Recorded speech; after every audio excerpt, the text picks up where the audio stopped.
Okay, ladies and gentlemen, we are live. Welcome back to the REMINGTOM podcast. We're back on the casting couch. Take two. We're trying it again. We're going to see if we can actually get the new setup to work this time. Hopefully the camera doesn't give away halfway through, but we will see. I mean, we're just going to try to kick back and watch hoops on a Wednesday night. That's the goal, chat. We're, I think, less than 10 minutes away from this ESPN primetime game. We've got Mavs versus Timberwolves. I mean, it's supposedly the Mavs versus Timberwolves. It's the Mavs brand. It's the Mavs jerseys. It's the Mavs organization, I guess. But it's not really much of the Dallas Mavericks team left at this point. Luka, of course, has been out. Today they announced Derek Lively is injured. There's a whole list of guys at this point. Just count them up. It's more likely that they're injured at this point than that they're playing. It's going to be Kyrie Irving versus... I mean, I guess would it be Kyrie Irving versus Anthony Edwards? Anyways, of course it would. But, I mean, it's really going to be down to the primetime players tonight. And we do have what should be a pretty fun little Cavs versus Rockets matchup later in the evening. I think we're about a half an hour away from that game. So we're definitely going to move that one into... I mean, I guess depending on how Timberwolves... No, it doesn't matter, chat. Make no mistake. Rockets-Cavs is going straight into the primetime big screen spot once that game starts up. I mean... Donovan Mitchell versus, Jalen Green?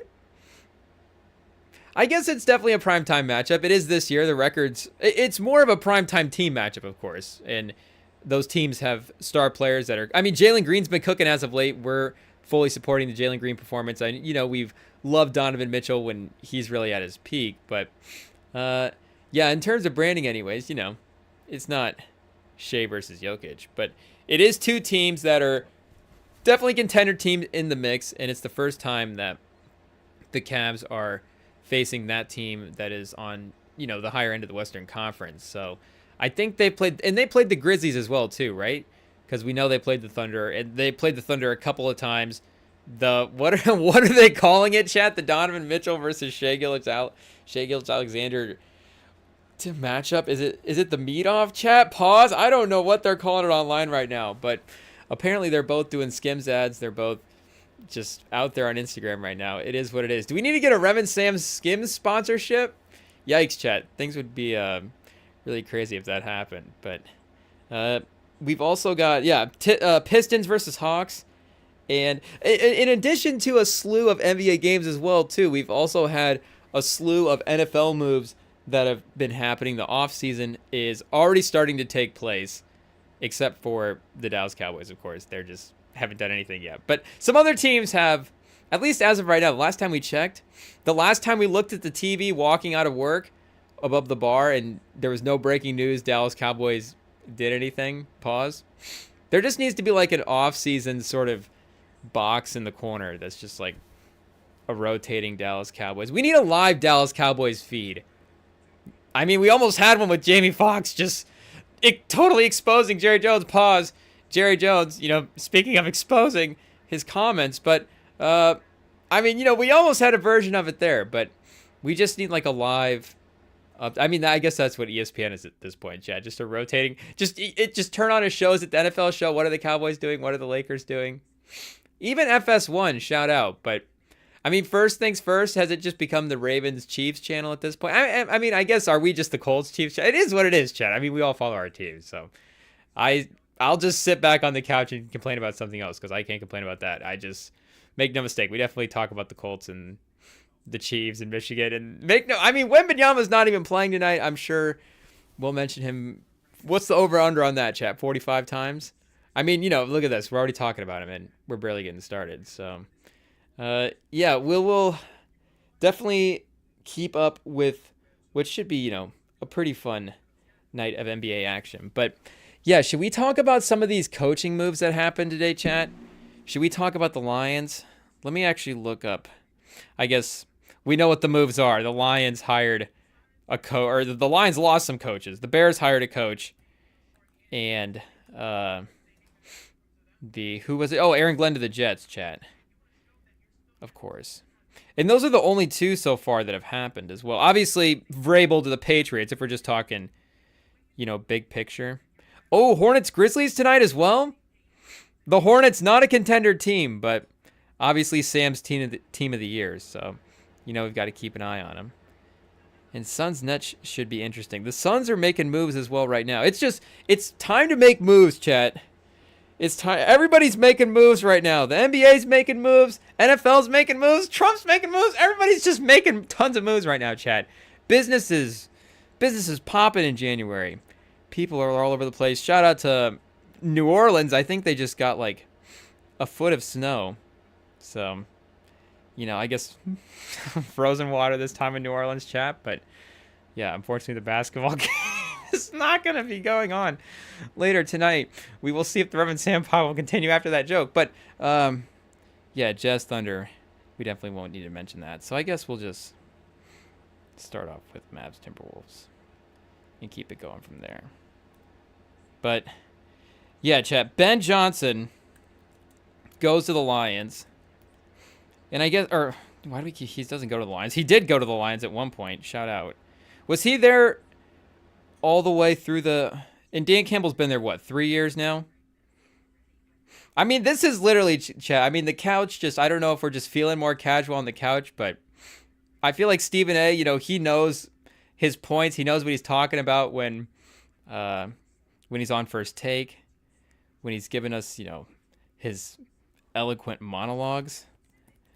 But I guess not the Rem and Sam Pod, chat. We're just on a couch watching sports. I was trying to make it set up so like the ceiling in this room like slants down. So I was trying to make it set up where you could like project the games up onto the ceiling. But we're still we're still workshopping that, chat.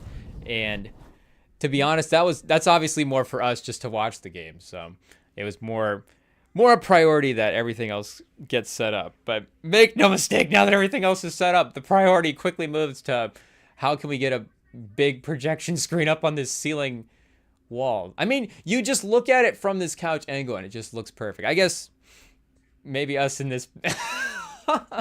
maybe we don't want to just be head up the whole time, chat. Pause. But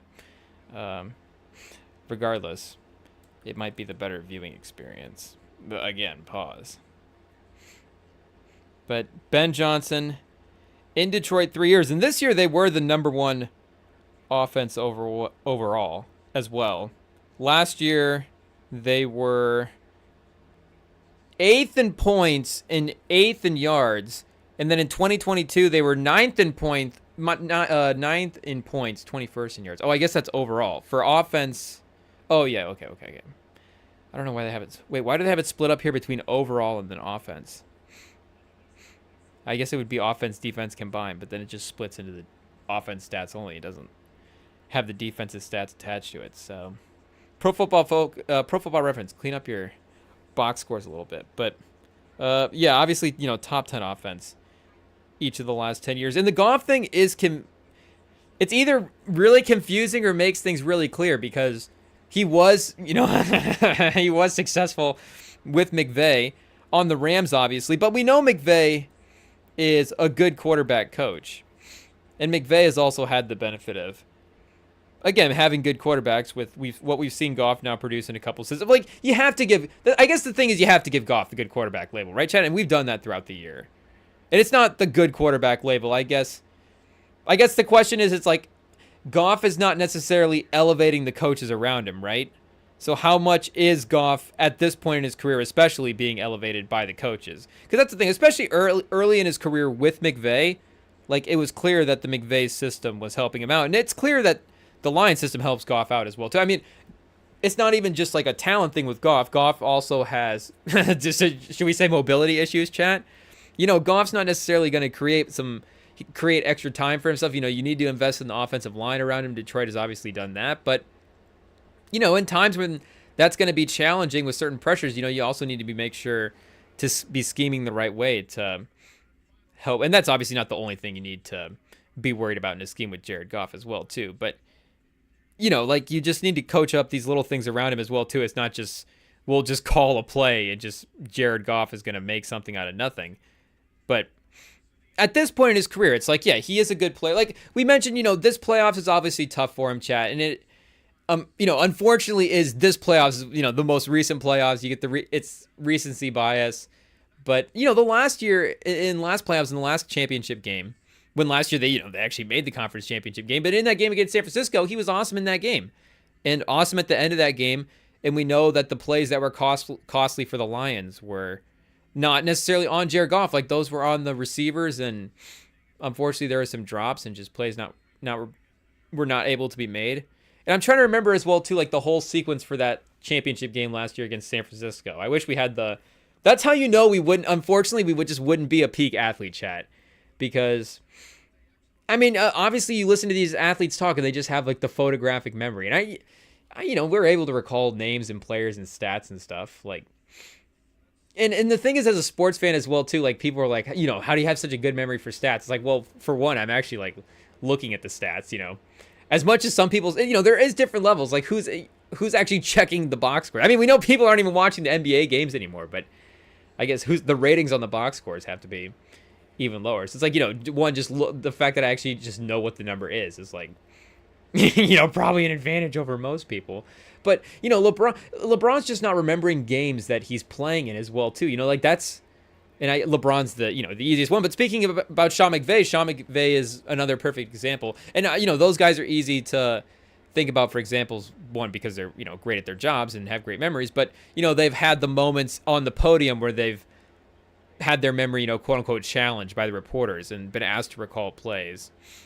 And again, maybe it is just the fact that everybody plays LeBron that we remember that. Because, like, who else has had that happen? Again, LeBron and McVay are the two that really stand out. Has, like, McDaniels had that happen? Mike McDaniels? I don't know why I would think, like... But, the whiz kid label, like, people just want to be like, oh, Mike McDaniels is... And, I mean, us too, chat. Like, especially when the first half of the year, when the Waddle Hill offense, a season ago anyways... 2 seasons ago at this point, but when that was really at the peak of his powers and finally underway now for Timberwolves versus Mavs. And we got a Omax starting tonight. Prosper, the first round draft pick. Remember, they traded, who did they trade away? Holmes. They salary dumped for Sean Holmes to the Kings. Did they give away a future first as well too to bring in Omax? So this could be, I guess, maybe this is one of those things for the Mavs. We don't want to, but we don't want to get too distracted. We're talking about Sean McVay right now. We have this whole game to talk about the Dallas Mavericks.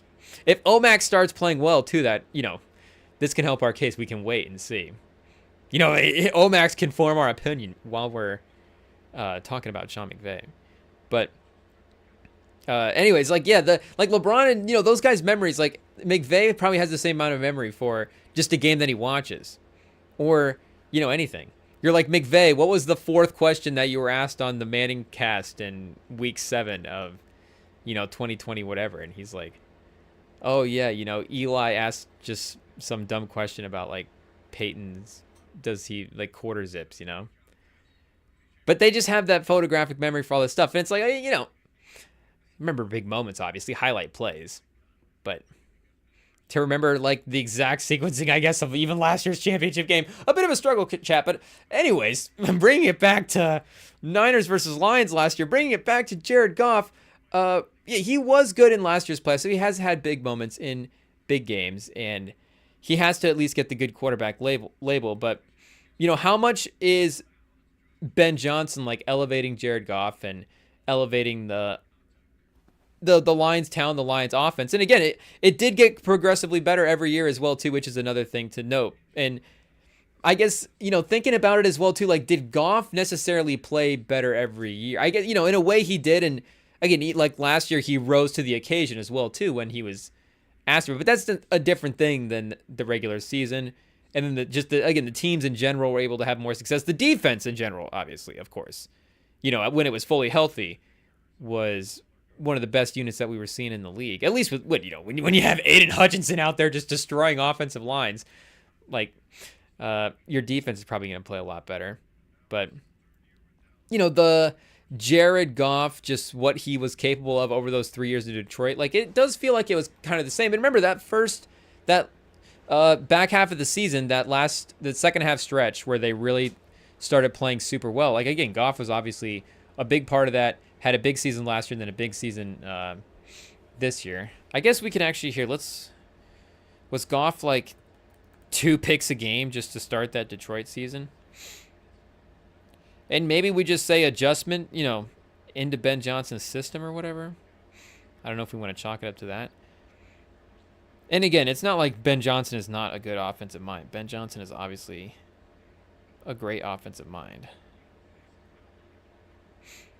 And it is obviously sometimes landing spots as well, too, with the coaches that can maybe, like, in retrospect, kind of form your opinion of what you think of them as a candidate.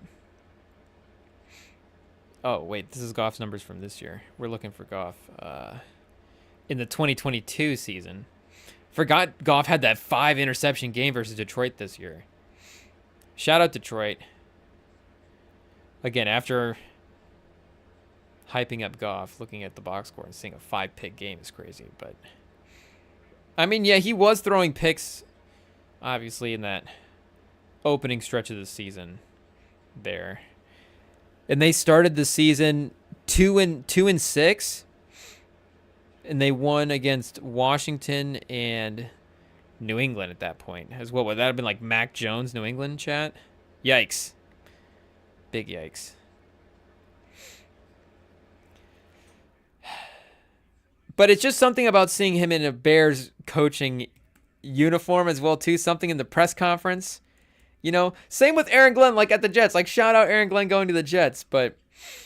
And he played there as well, too, so he would have some extra motivation to try to want to turn around that organization. But that would just be a tough spot. But, of course, Caleb Williams is going to be the bigger question mark. So I guess what is the bigger question mark, chat? Is it Ben Johnson just as a first-time head coach? Because that's going to be a question mark just in general. Like, I mean, you know, we talk about quarterback prospects as, like, sure thing, you know, on, like, a sure thing scale. And you get a guy like Caleb Williams here, like, oh, this is about his... You know, this is pretty close to a sure thing. Maybe he wasn't quite, you know, on that Andrew Luck level. Shout out when, you know, he got to the draft. But, I mean, he was definitely pretty close. Like, it's like, okay, Anthony, I almost said Anthony Richardson. It's because we're watching Anthony Edwards. We're thinking about all the great athletes named Anthony. You can't say we're wrong for saying great athlete anyways, right, chat? But, yeah, anyways, who are we talking about? The quarterback, not Anthony Richardson? Caleb Williams?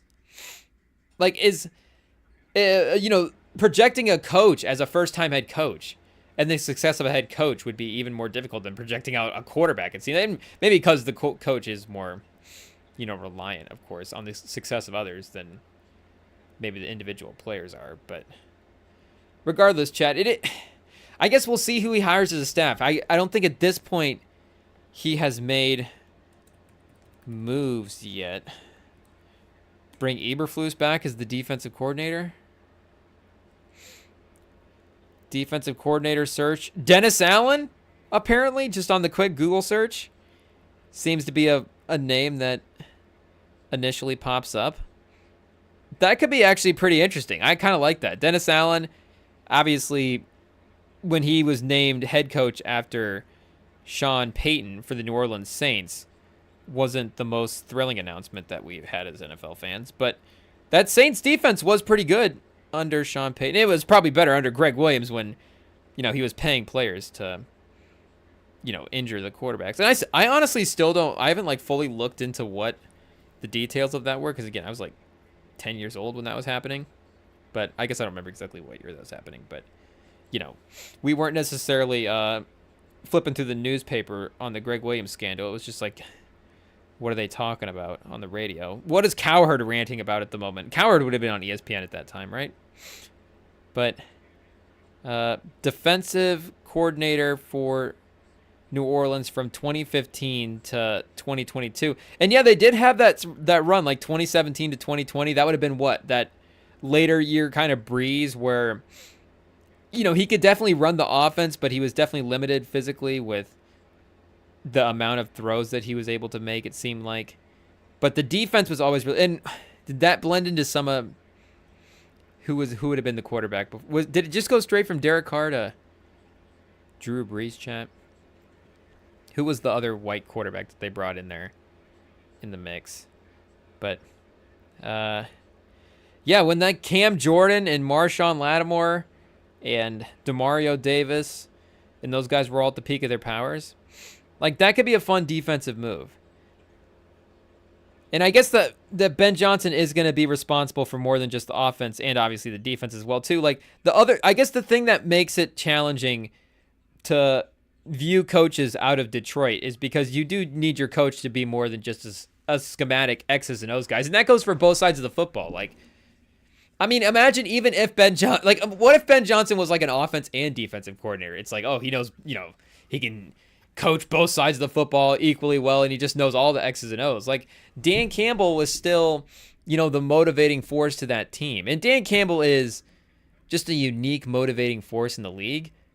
But there is a thing with some coordinators sometimes where you can just kind of feel they have that sway in the team. And to be honest, like Aaron Glenn does feel like he has more of a, more of that kind of effect on his unit than maybe Ben Johnson did on his. Because, like, I mean, as good as Detroit was playing, and again, like Hutchinson was there, like it did still seem like a lot of the guys were, maybe outside of some of the secondary players, but, a lot of the guys in the front seven maybe were playing a lot better. And again, as a collective, but still playing a lot better than individually we would kind of have them ranked. And, like a guy like Aleem McNeil in the defensive interior line has definitely gotten paid for his efforts as well too. So, these guys are being more recognized as they actually, have success. But regardless, it did feel like that team was that unit specifically was kind of able to outperform their skill level. Whereas, I mean, the Lions offense it's just undeniably the most talented unit. I mean, it's arguably the best offensive line in the league, combined with maybe the best running back tandem in the league. You have Jahmyr Gibbs and David Montgomery. And, I mean, Jahmyr Gibbs was even a thing as well, too. That's kind of weird. It's like Gibbs is... And Montgomery, I mean, we were definitely singing Montgomery's praises earlier in the season, so we can't do, like, hindsight is 2020 with, Gibbs being... And we've loved both... I mean, we've been as pro Gibbs as anybody. I think we were saying he might have had a chance to be the number one running back in fantasy this year. Was he actually? We were talking to the champ about that. Because he did end up with, like, 1,900 yards in... Nearly like it was like really kind of close to Saquon's. Obviously, Saquon did breaking the 2,000 rushing yard mark, and then, of course, had his receiving production on top of that. But what was he for actual total scrimmage yardage this year? He was at 2283. So again, he's like 300 yards above Gibbs. It's the difference between Gibbs having an awesome season and Saquon being in like the MVP conversation. But with the touchdowns as well, too, and I guess we're not looking side-by-side comparison.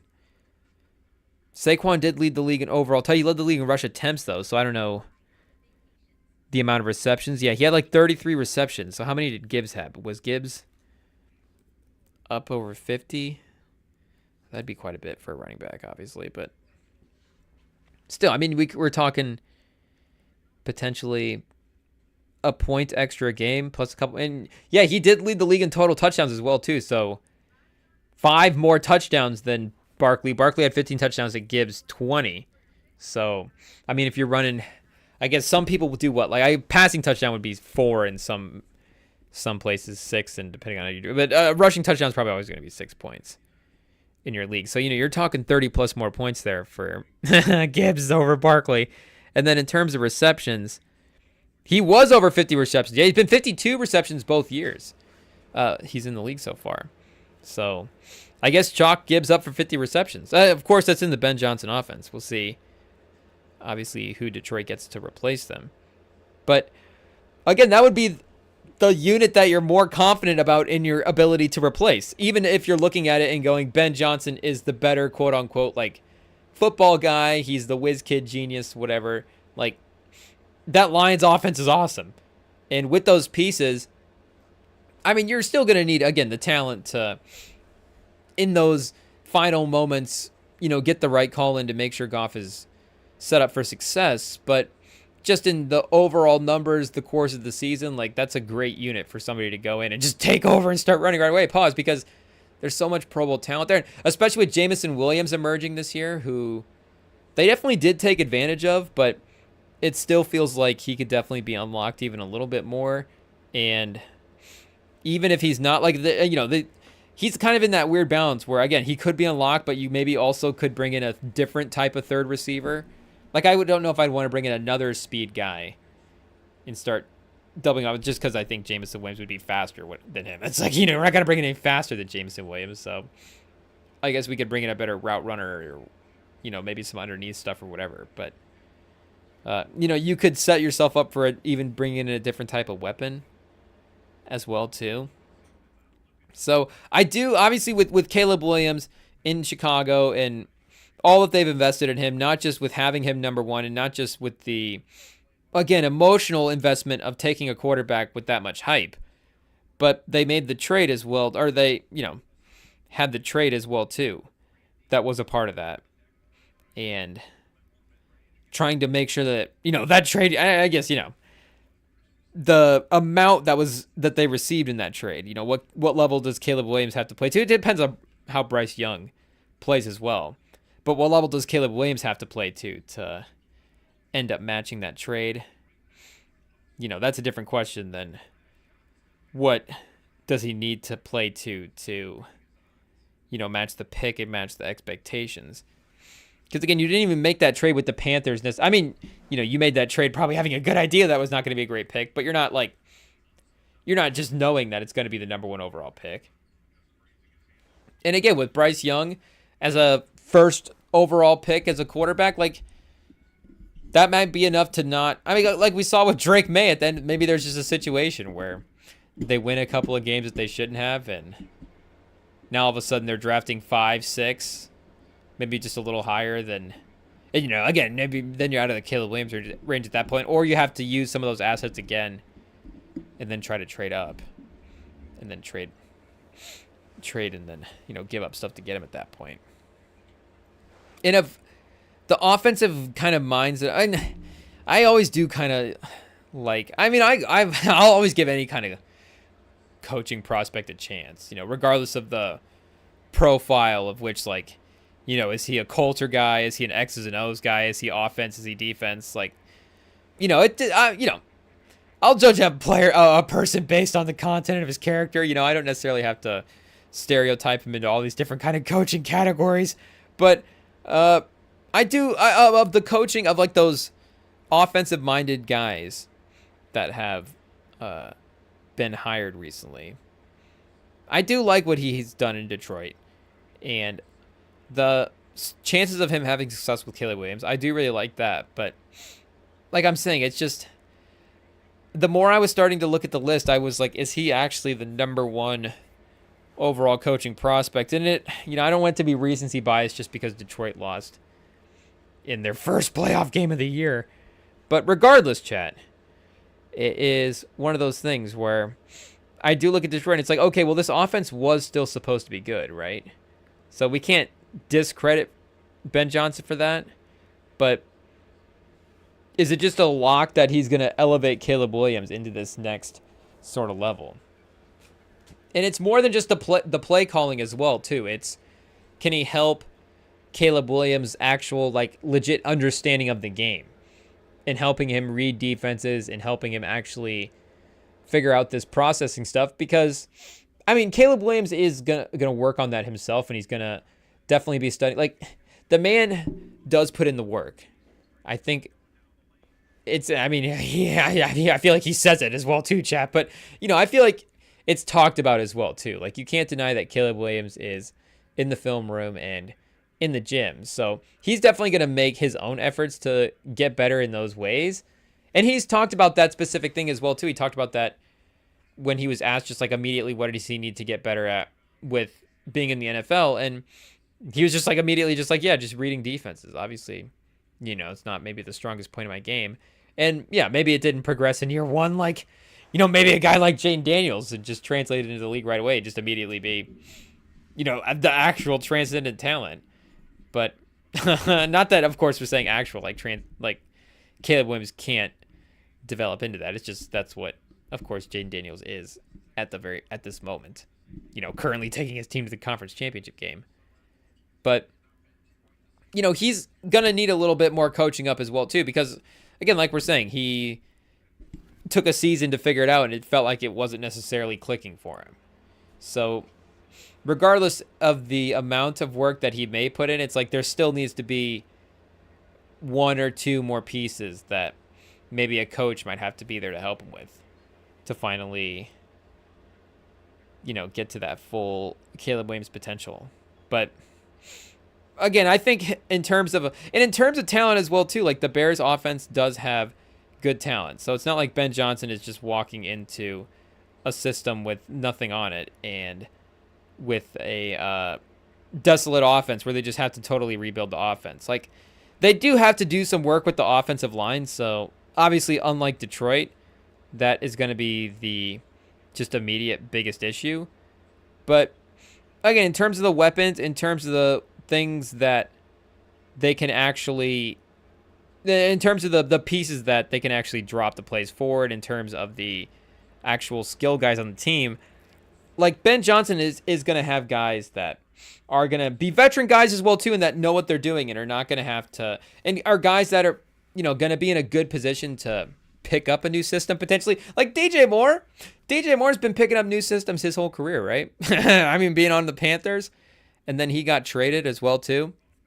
So we know the Panthers were never keeping, one coach, much less the coordinator.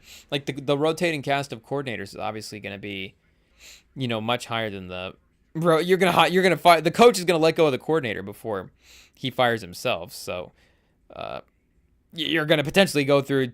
It's going to be a 2-to-1 ratio of coordinators to coaches. So DJ Moore's he's a veteran of picking up new playbooks at this point.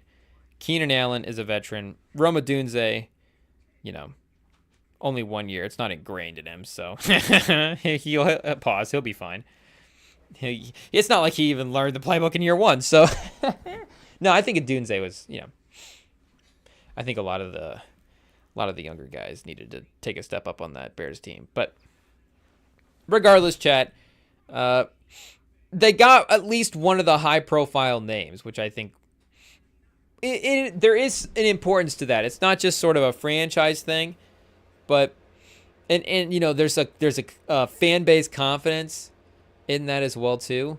But there just kind of becomes a general like no excuses sort of ordeal, where again, like you look at that Detroit offense and maybe there's a retrospective where you're like, oh yeah, like no wonder Ben Johnson was looking good calling plays for that team. But regardless, it's like, as NFL fans in this moment, we all kind of admit that, yeah, Ben, as coaching prospects go at this moment, Ben Johnson is one of the better ones, one of the better offensive ones. And as a team that needs to continue to invest in their young quarterback, this is potentially one of the better moves that they can make.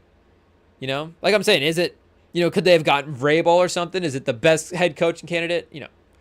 I don't know if we want to start going through the list like that, but just in general, they got a high-level coaching candidate, a high-level offensive guy, and if they're able to continue, they're able to continue to just build that offensive lineup as well, then, that'll definitely help Caleb Williams. But, you see Stroud and Daniels, and that's the other, I mean, there's, it's seems like every week it's just like adding another piece to the puzzle of reasons why watching the other young quarterbacks is a bummer. And I guess we're just using the Caleb Williams lens as well too. I mean, you see the hat, chat. Like, I mean, we may have our own problems with our team just looking for a young quarterback as well. You never know. You never know. Who was I talking to the other day?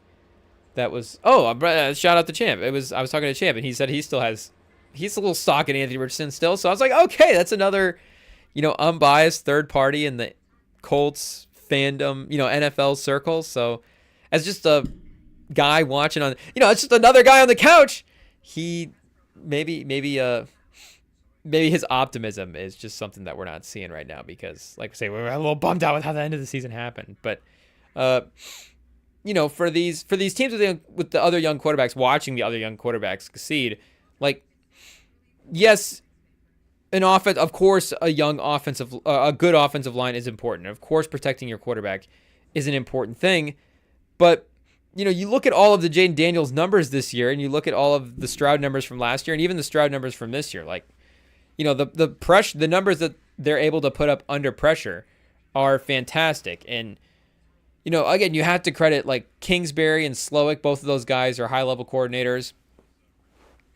As Ben Johnson, again, in the conversation of offensive minds, like, the Kingsbury Ben Johnson thing is tough at this point because Kingsbury actually does have a head coaching resume, whereas Ben Johnson, at least there's the mystery of, he's the first time guy.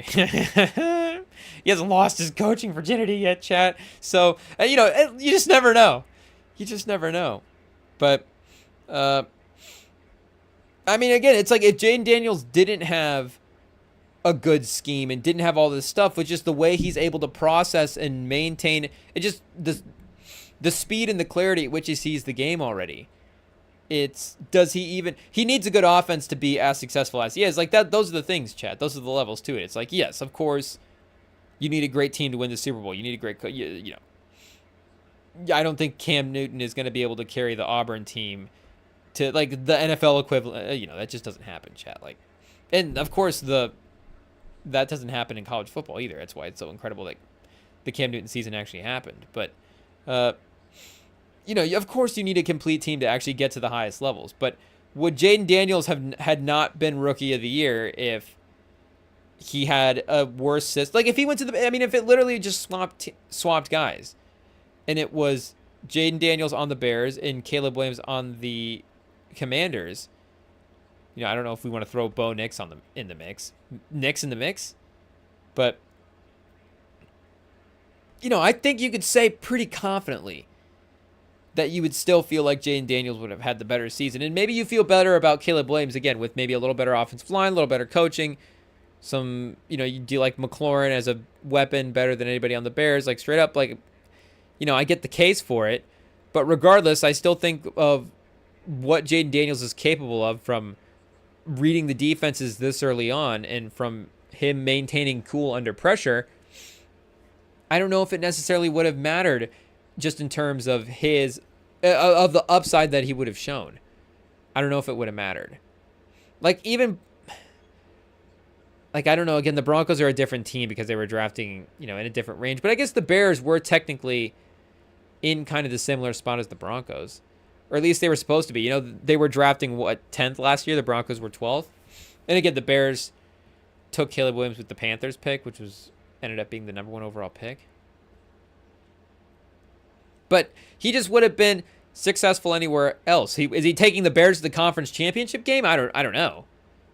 But is he having success? And I guess I was thinking Bo Nix, maybe for that Rookie of the Year conversation. Like if Bo Nix is on the Broncos still and with Sean Payton and has the season that he has, and then Caleb, and then Daniels is a little more down statistically on the Bears. But then you think again, like the interceptions thing, Chad, is Daniels going to throw more picks because he's on the Bears? Maybe a couple, but how the reason he's able to be so efficient is because he's just processing at such a high level and he's finding the open guys. And again, the Commanders' offense does a good job of.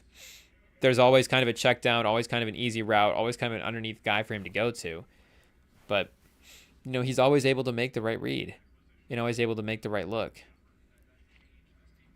So, again, it's more than just Ben Johnson. It's the whole thing. It's Caleb Williams.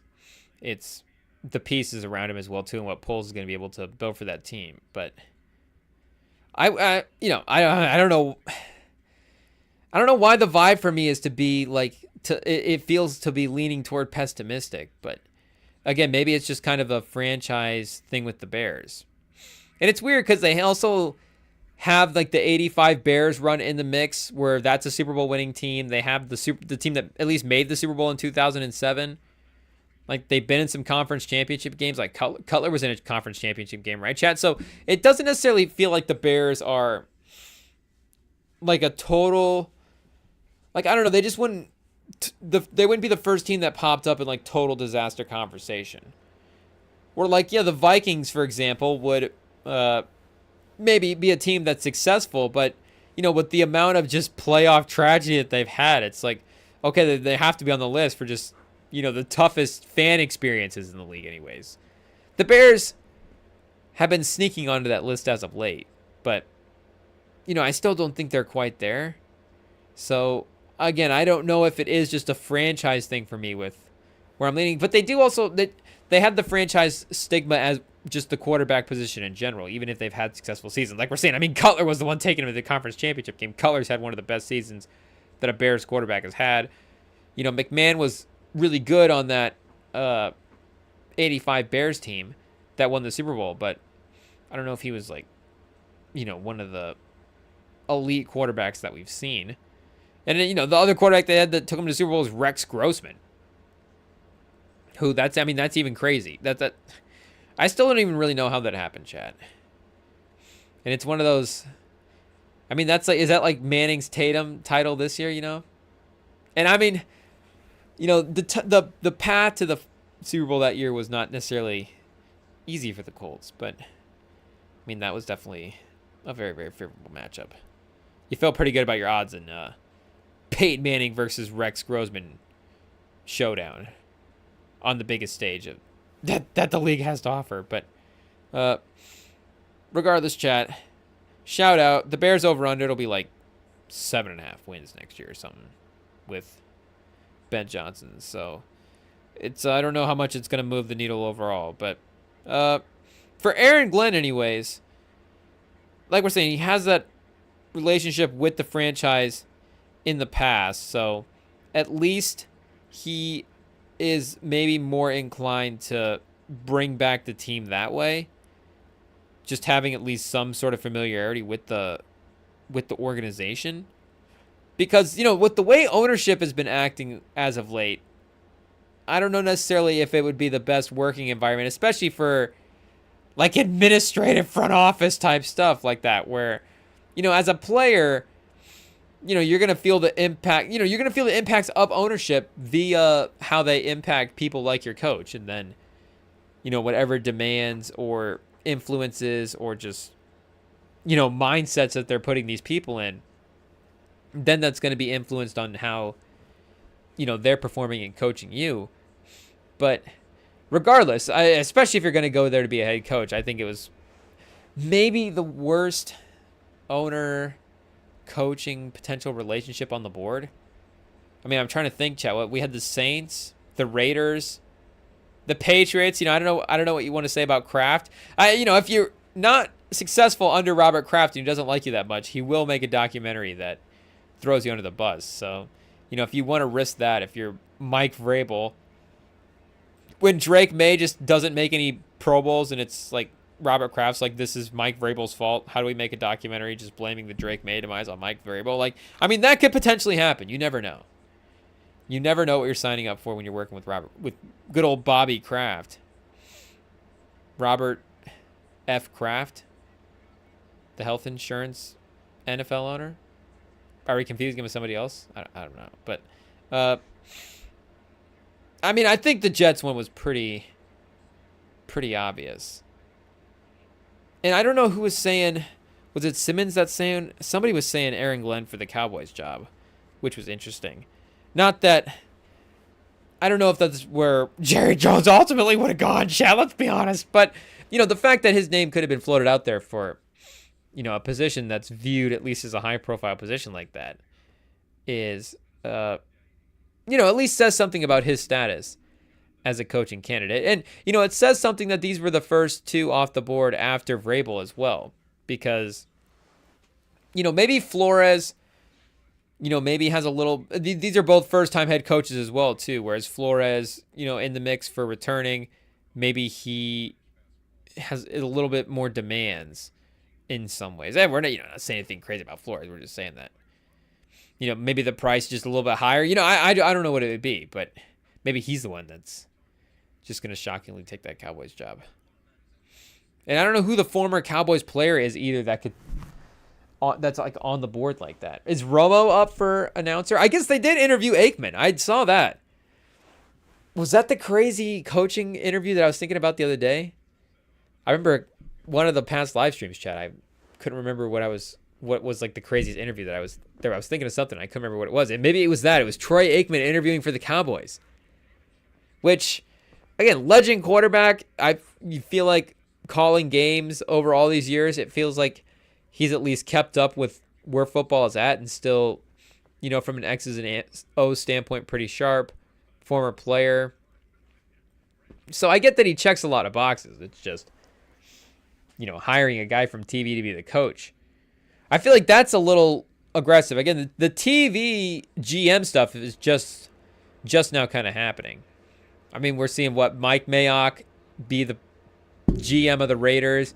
We're seeing that guy from Fox go be the Secretary of Defense. Like, you know, we're just now seeing this influence of these media personalities, like, actually get into these administrative roles. So for them to actually be coaching, that'd be like, okay, Tucker Carlson's actually going to go be the sniper. Like, I don't know who. Well, I guess Tucker Carlson's not even on Fox at this point. Shout out. I guess that just shows you the star power of Tucker Carlson, because, you know, I guess he was the face of Fox when he was there. Like, if you said Fox, you just pictured Tucker Carlson's face. But again, maybe that just spoke to how prominent he was, how effective he was at you know, communicating his viewpoints on Fox. But now that he's not there, like, who else is even there, chat? Nobody else has broken into the mainstream like Tucker Carlson, chat, on Fox News. Is Megyn Kelly on Fox? Or does she, like, have her own YouTube? Maybe she's both. I'm not sure. I guess we'll just have to chat. We'll just have to go to Megyn Kelly's Instagram and see what she's up to lately, if that's what it'll take. It's for research purposes, you know? We're just trying to figure out career development paths. Shout out Joy Taylor. But anyways, yeah, I'm trying to, who's that guy? There's that one guy that is kind of like the face of Fox now, but I don't know his name. He is a little Tucker Carlson in the face. Kind of the same hair. Maybe he's got kind of that Gru-shaped head, but I don't know. He was moderated on the debates. I forget. He went out and was he the guy that went after Trump? Who did he attack? I mean, I guess maybe for Fox it would be. No, it was Harris. Yeah, it was Harris in that interview. That one, I was trying to think it was the debate, but no, it's the guy that interviewed Harris in that 1v1, and then was like trying to challenge her on all the points. Who is that guy's name? Is that the new star? No, I'm searching for the Kamala Harris Fox Sports interview. That's not the right one. Did she do an interview with Cowherd? Fox News. Jason Whitlock. Was she on Jason Whitlock's show? What was that interview, chat? Let's see. What's that guy's name? How is this not the first thing that pops up? It shouldn't be. Are they burying it? I guess his picture is just. He just doesn't have a name, chat. He's just a Fox, and what's the video game term? NPC. Sorry, we're not a nerd, but he's just like a Fox NPC, just some Fox AI TV host that doesn't have a name. Brett Baer from Bleacher Report, Special Report. What are these shows, chat? See, like I said, I don't have a photographic memory. I just remember the stuff that I like. Bleacher Report, Fox Sports, Cowherd show. You know, Colin Cowherd. Now that, you know, Shannon Sharp is no longer on Undisputed, unfortunately. Obviously for a long time now. But yeah, I guess, and again, this guy, he's famous for that moment, right? The interview with Harris, Vice President Harris. So, former Vice President Harris. It's only been, what, like 48 hours? So, you know, we still got to adjust to the terminology, even though, of course, there's some people that are like, well, you don't have to adjust, just pick right where we left off. There's some people that never adjusted, they just been saying President Trump the whole time. But yeah, I don't know if anybody else, again, from that, but even like CNN as well too, like after Don Lemon got fired, who else is like a mainstream? I guess Anderson Cooper, of course, is still holding down the fort over on CNN, but and Abby Phillips as well too. Shout out Abby Phillips. You know, she's a good follow. But other than that, I don't know. I don't know if she's, you know, mainstream yet. Maybe, you know, maybe for just the fans. But regardless, I don't know why we were even talking about. Why were we talking about Tucker Carlson? I forget, chat. What does Tucker Carlson have to do with Derek Lively being out with a stress fracture? What is the Tucker Carlson conspiracy behind the Mavs injuries? Is it to get Omax more playing time? unlock some of the young talent. I guess no Josh Green anymore, but Omax is like supersized Josh Green that can't shoot. That's a pause. That's crazy. That's wild. That's the first craziest pause from the casting couch chat. Our bad. But anyways, yeah, Tucker Carlson in the world of NBA for some reason. What did this have to do with anything? The Fox News? They interviewed somebody? Oh well. It is what it is, chat. Sometimes you just go down to Tucker Carlson. Sometimes you just think about Tucker Carlson on a random Wednesday night while you're watching hoops, and you're like, "What's that guy up to?" But, is his pod still top 10? I think Theo kind of took his spot, unfortunately, or was he getting kind of that new boost? No, Tucker Carlson's show is. It's a powerhouse. So Tucker Carlson, call in. I mean, come on. What are you doing? Rev and Sam pod, Tucker Carlson crossover. Tucker Carlson, look, we have a seat on the casting couch right here next to it. Just pull up. There's a spot. But yeah. Anyways, chat. Shout out. I guess did it have something to do with Aaron Glenn and the Jets? Woody Johnson, Fox News, and Woody Johnson. Aaron Glenn is, I don't know, chat. There's no real Tucker Carlson, Aaron Glenn comms to make, but unless they both create successful platforms / organizations / enterprises, whatever. Again, Tucker with his pod and Aaron Glenn with the Jets. So I think that might be about the only crossover. They're both potentially stationed out in New York, but I doubt Tucker Carlson's in New York, right? I mean, make no mistake, chat. The man's definitely in Austin, Texas as of right now. But I mean, he could also be, Nashville. It's kind of like the alt Austin. And then maybe he could also be just like a guy that's just up in Montana, just hanging out in like a cabin somewhere. Because I think he is also one of those guys that you're like, oh, wait a second. He like does like samurai training every Friday. He's like kind of like a random tough guy. I guess we heard a story about him fishing one time, and it was, for us, that was like Tucker. I was like, Tucker Carlson fishes? I don't fish, so that's about.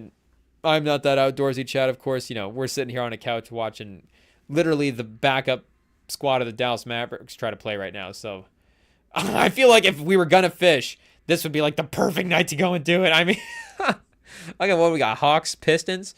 It's like, yeah, no, let's just go hit the bridge and see what's going on, but.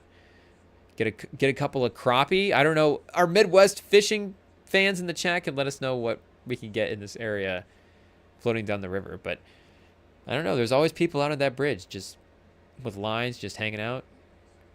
That's gonna sound bad if you clip it. But with fishing rods, just fishing off a bridge. I don't know because I guess you could fish off the land. Just people fish off the bridge. It is what it is. But yeah, I do like Aaron Glenn to the Jets as a. I like that. I like Aaron Glenn as a hire. So I don't know if the Jets organization is going to have any success, unfortunately for Aaron Glenn. But maybe job number 2. Maybe this will be a little. I guess not even Salah, because Salah hasn't. He's not just like he's not a Vrabel where he just locked in the next job. But maybe a Vrabel, maybe a Mike Vrabel for Aaron Glenn. I could definitely see it. I could see him. And Vrabel did go to, he had Henry take him to a conference championship game. I don't know if Breece Hall's going to have a Derrick Henry level season. And if he does, I'm going to be a little salty because we took him in fantasy this year with our first round pick. So it'd be a bummer that he would have his Derrick Henry season the year we didn't take him. So I guess we'll just have to try to redraft him on the year that actually works out. But who's he even going to have at quarterback next year, Chad? Is he going to have Rodgers? I obviously he doesn't care. He just wants it. And he got 5 years, so I guess that even doesn't even mean anything. But it means that if they have to buy him out, maybe potentially, it's going to be a bigger number. More years, higher salary. I don't know what the guarantees and how the details of the coaching contract works, but like we looked at Jimbo Fisher contract during that Ohio State game, and his buyout was like $77 million. It's like, oh man, this guy just won't coach again. This guy will never coach again. Maybe not just because of the buyout, but it's not like he needs to. The man definitely got the bag.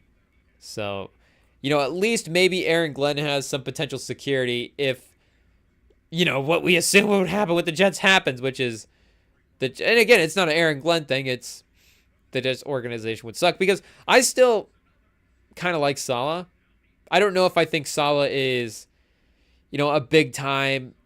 I don't know if he's going to coach a contending team, but I think he'll do a fine job. I think he's definitely overqualified to be a coordinator.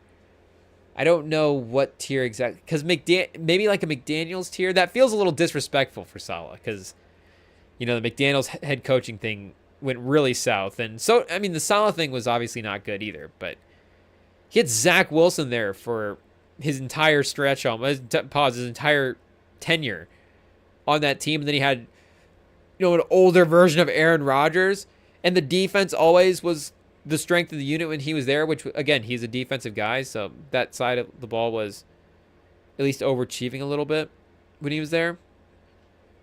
So I at least think that he would do a really good job again as a head coaching candidate, and at least contend for the playoffs. I know, contend for the playoffs. He would be a playoff level coach if he had a good quarterback, for sure. For sure. But maybe it's kind of that similar thing where you have stock in the guy, but you just go, yeah, they weren't able to get him to pieces.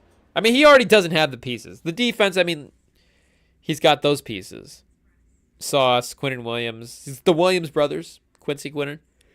Oh, excuse me, chat. Oh. Just a little commercial break yawn. But, he's got the defensive pieces, obviously, to work with on that side. But, the quarterback thing is going to be tough, because it's going to... I guess the thing is, it's going to be bad next year. I guess... Our apologies to Rodgers for just, if he returns, just locking in an underwhelming season. But, again, if it's Rodgers returning next year, that's not going to be ideal. And if it's not Rodgers returning, they don't have anybody on the roster that's like a young guy that they can even pretend. They don't even have like an Aiden O'Connell that they can be like, well, we did take this guy in like the 5th round. Maybe he's kind of something like, I don't know, he's kind of a sleeper. Maybe there's something with O'Connell. Like, they can't even fake a potential young quarterback. So do they just actually go with Tyrod Taylor and try not to puncture his lung this time? Or maybe bring Sam Darnold back. I don't know if they want to actually start giving Sam Darnold money this time. That'd be tough. It's like the team that invested highly in Sam Darnold, like the most, like the same time twice, is the team that maybe he lets down the most. Or they draft him 3rd overall, it just doesn't work out at all, and then finally he has this really good season in Minnesota, because his regular season was good this year. Like, you can't look back at that season and go, yeah, he still wasn't one of the better quarterbacks in the league, but they pay him this big money all this years later to bring him back and finally be the starting level quarterback for the team that they dreamed about. And it's like, oh yeah, that's actually why they shouldn't have given Sam Darnold the money in the first place. But with the 7th overall pick, they're obviously, unless they trade, not going to be in the range for a first-round quarterback. But they do have 42, so they traded that 3rd-round pick to the Raiders. So that could be a fun take a quarterback guy spot. But at 42, I don't know if this is going to be Jackson Dart range. Maybe Will Howard gets up to 42. Will Howard and Aaron Glenn on the Jets, 2025, 2026. I don't know. The Will Howard part is definitely the least inspiring part. But don't take it from me, as we all know. I am biased. But maybe an unbiased person would like the idea that a lot better. Double yard? No way, chat. No way. Apparently, Mavs Timberwolves is not riveting enough. Oh, and we did say that we were going to pay attention to Rockets Cavs, and that has just not happened. Should we do a little quick game switch here, chat? Let me get the old computer down. Hopefully we're tuning in not too late. But I guess that would be a statement either way. If we tune in, the Cavs are just destroying. The Rockets are just killing the Cavs for some reason. And it is in Houston. So Udoka with the home crowd behind him. Maybe he rallies the team. Let's see here, chat. 32-36 is the first quarter ends. Oh, man. 4K yard. And that one was leaned in, too. That's crazy. But perfect timing for a riveting game. Let's see here, chat. Oh, jeez. Do I need to get this fixed? Okay. Give me 2 seconds to get this game switched over, chat. And then we'll get locked in on Cavs Rockets here.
Okay, chat. Couple technical difficulties getting the game set up, but we are back. So commercial break right now for Rockets versus Cavs, but that game will be in progress shortly. And we did, I'm not going to lie, throw the projector up in the background, so we'll see if the big screen actually works this time. I don't know, chat. Maybe we'll do a little reveal at some point in the future, but you guys say they're not bringing Sam back to Minnesota?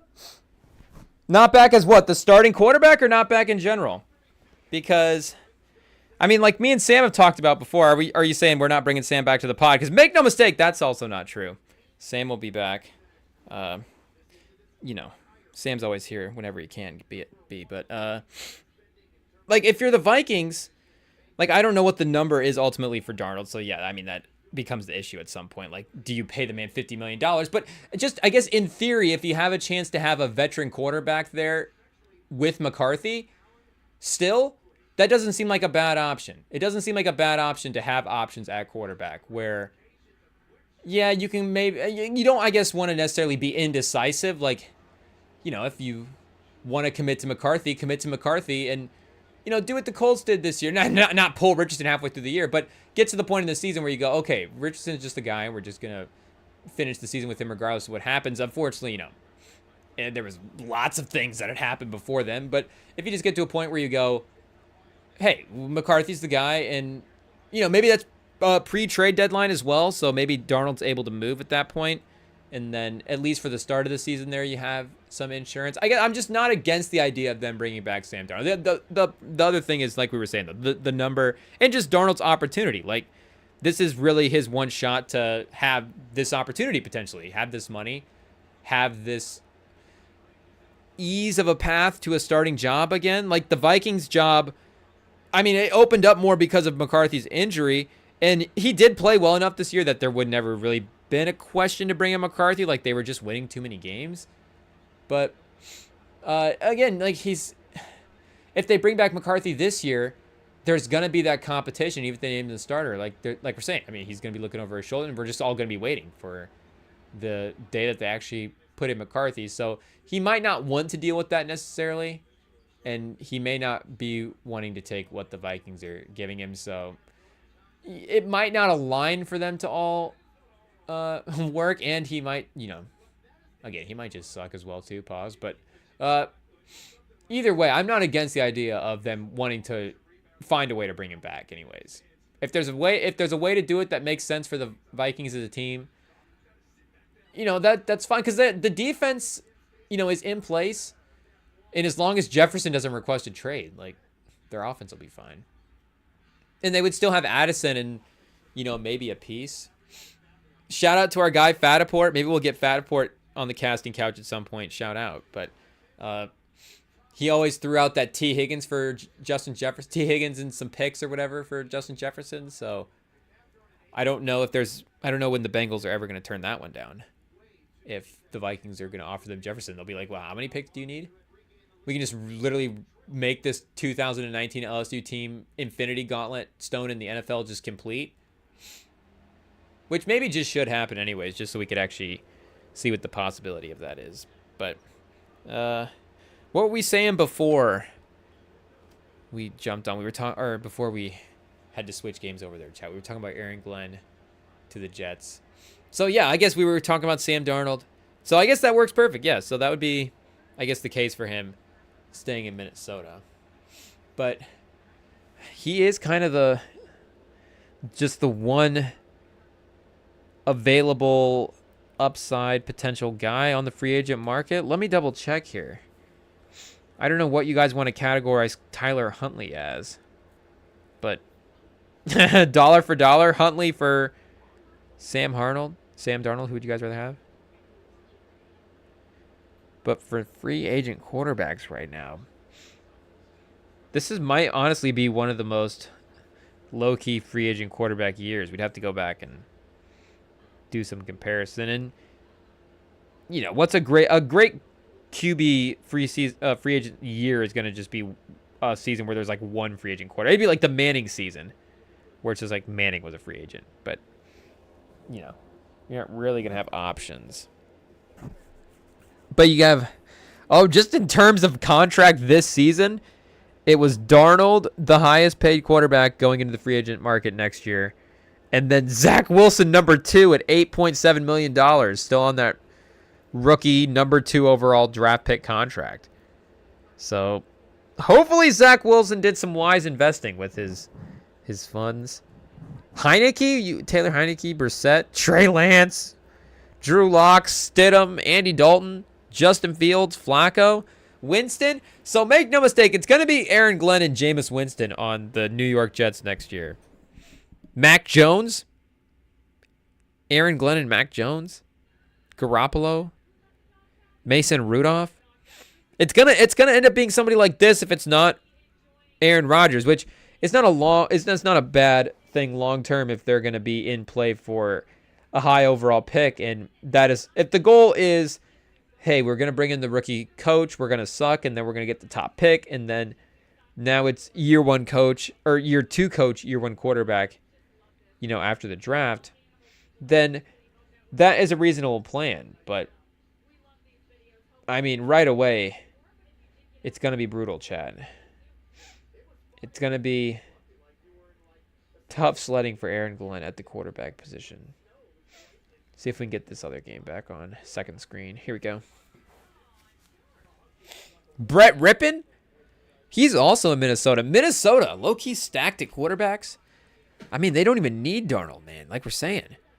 J.J. McCarthy, Daniel Jones, and Brett Rippon? Maybe Brett Rippon just was under contract there. Also, Nick Mullins, of course, at some point. You know, Russell Wilson. You want to go like Russell Wilson and Aaron Glenn on the Jets? So maybe it is that. Teddy Bridgewater? Ooh, speaking of Teddy Bridgewater and the Lions, though, and back to Ben Johnson, I did see a report that was Ben Johnson interested in the report connected to his interest in the Raiders job, and that if he was taking that job, he may have tried to have gotten the Raiders to trade for Hendon Hooker, and maybe bring in Hooker as a potential starting quarterback. Pause. But shout out for the people with the Hendon Hooker stock, like the Champ Quinn. Maybe it's like, oh, the offensive coordinator for our team actually believes in him as a starting candidate. But maybe he just wants a guy, knows his system as well too, year one, kind of help him along. Okay, so we've got 40-41 here. Just under 9 minutes left in the second quarter. Oh, excuse us, Chad. I heard that one in my earbuds. That was gross. That was just a full snot snort. Pause. Which, speaking of snort, it is snowing outside. Is this the first snowstorm of the year? Who would have thought? It's been just like absolutely, it was like negative something yesterday, which, again, we haven't been negatives at all this year, which is crazy. But we finally hit negatives, and then it was supposed to be nice today, and it just snowed all day. But they did test it for fentanyl, and it was clean, so we're good there.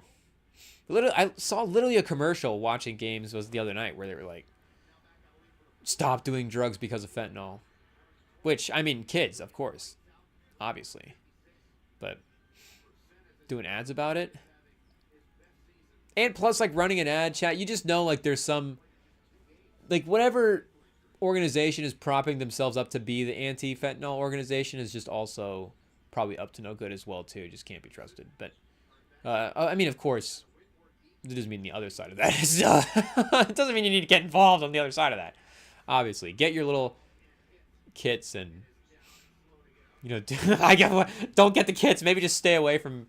That's the difference between that's why you need the commercial. The commercial is just like, just stay away from everything. Otherwise, you just get dumb people that are just like, well, just, you know, get out there and just test it. Just make sure you get a kit. And it's like, whoops, my bad. I'm just trying to help. Just trying to give some sound advice, you know? Just trying to show the next generation along, impart some wisdom. You know, you spend a few days on the streets and you learn a couple things, and especially on these streets, chat, these days, you learn you need to get your little kid. You got to test. And testing's always good, you know? Always don't be afraid to test, is, you know. Take precautions, chat. It's fine. Eason, no good from 3. Let me know if this is an ideal visual setup, chat. Should I just be like this the whole time? Do I need to just should I watch the games from all my needs? This is crazy, chat. I feel like I need to lower the projector screen to more just normal viewing, sort of. But this is also more like, I guess it's like a beat-ups vibe too. We shouldn't just like feel so insecure right away. I don't know why we have to picture I was gonna say something really crazy, but no, we're good, chat. We can just keep it moving. But anyways, yeah, I think that was all we had for NFL head coaching news. Let me just double check here and see. Do we need to get a little Shefty Twitter update? See if we have any breaking news. Solid to the Cowboys. Has that been confirmed yet? Do we lock that in? I guess we could see who the other interviews were as well. Oh, Garland. Allen. Oh, Sengun with the defense, chat. You love to see Sengun challenging at the rim. Oh, Whitmore. On the lob. The massive dunk. Is Whitmore confirmed for the dunk contest? Did they say that? 12 points. Whitmore's turning into a piece, chat. Whitmore is becoming a great, a really valuable. You can see his value forming. We just immediately have to reel ourselves in and temper our expectations. We just went, Cam Whitmore is going to make the Hall of Fame.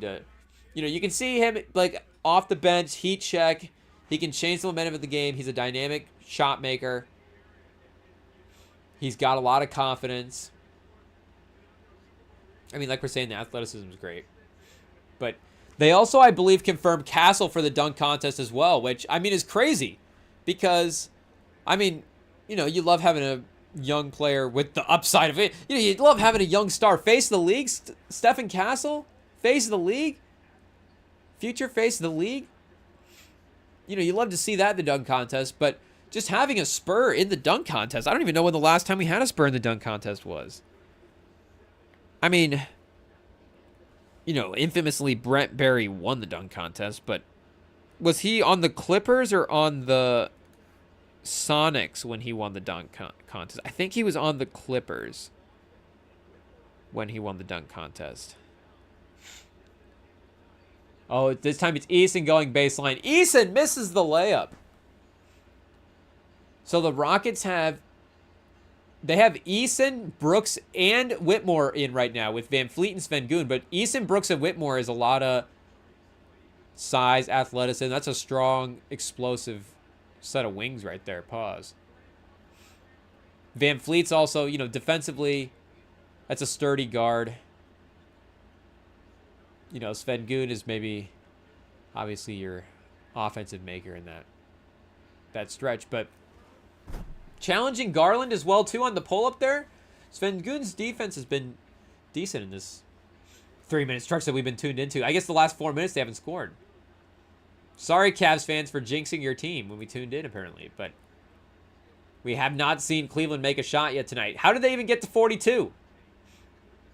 I don't believe it, chat. But, oh, why is our basketball reference page on Dave Cowens?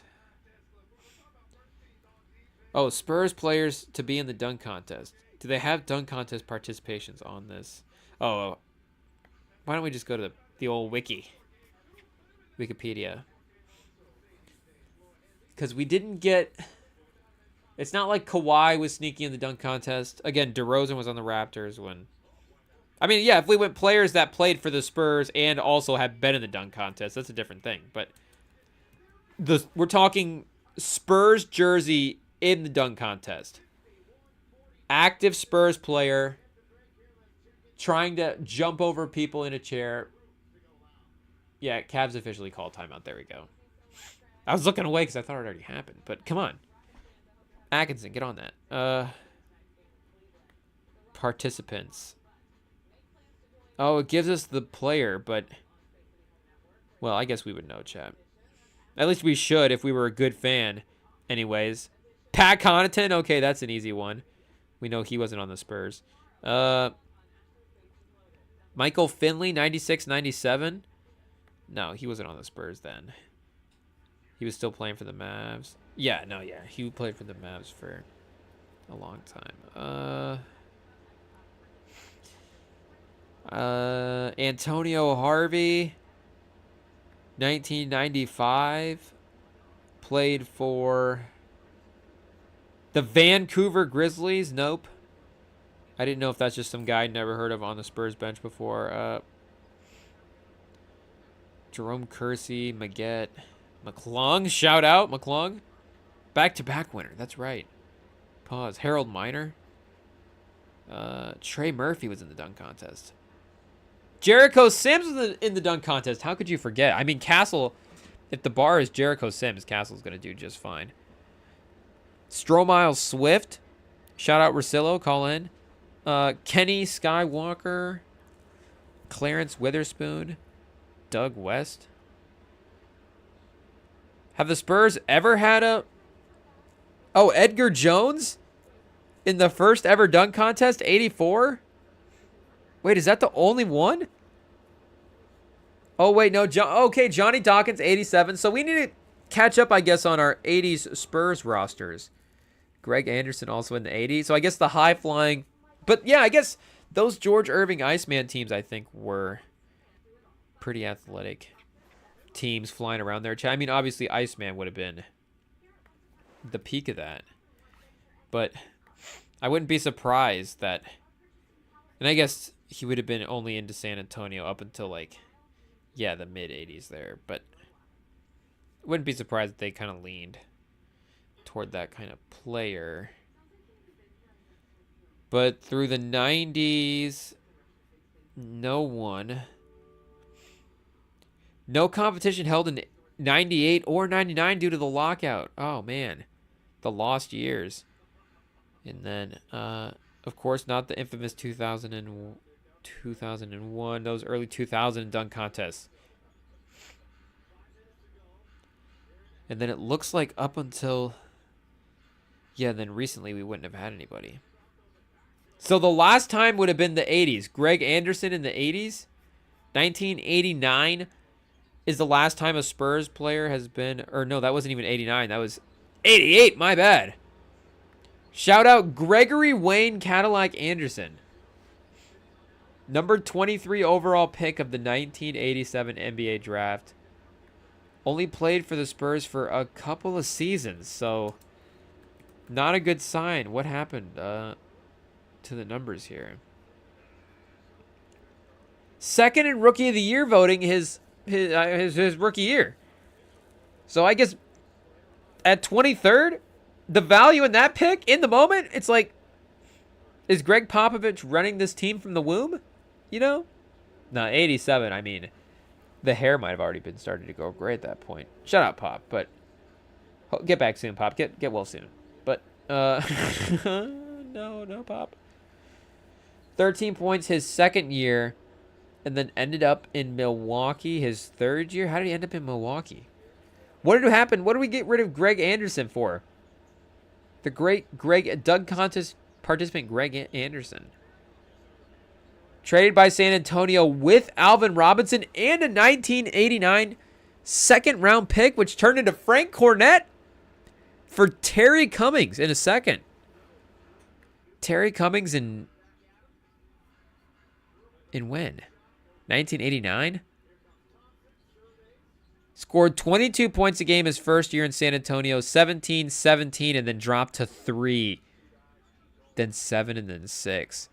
So in 6 seasons with San Antonio, scored 14 points. So they got, I guess, 6 seasons, 3 decent seasons out of him. You know, can't be super mad about that. It's not like Anderson's career, you know, really blossomed after he moved on to Milwaukee. But, I don't know. Could they have done better? Did they need to move all in on, I guess, you know, building around David Robinson? What was David Robinson, like 89 draft, something like that? Maybe they getting more veteran players. I don't know. But those have been the Spurs. What we got? What did I say? Greg Anderson. Let's see here. Yeah, Greg Anderson and Johnny Dawkins.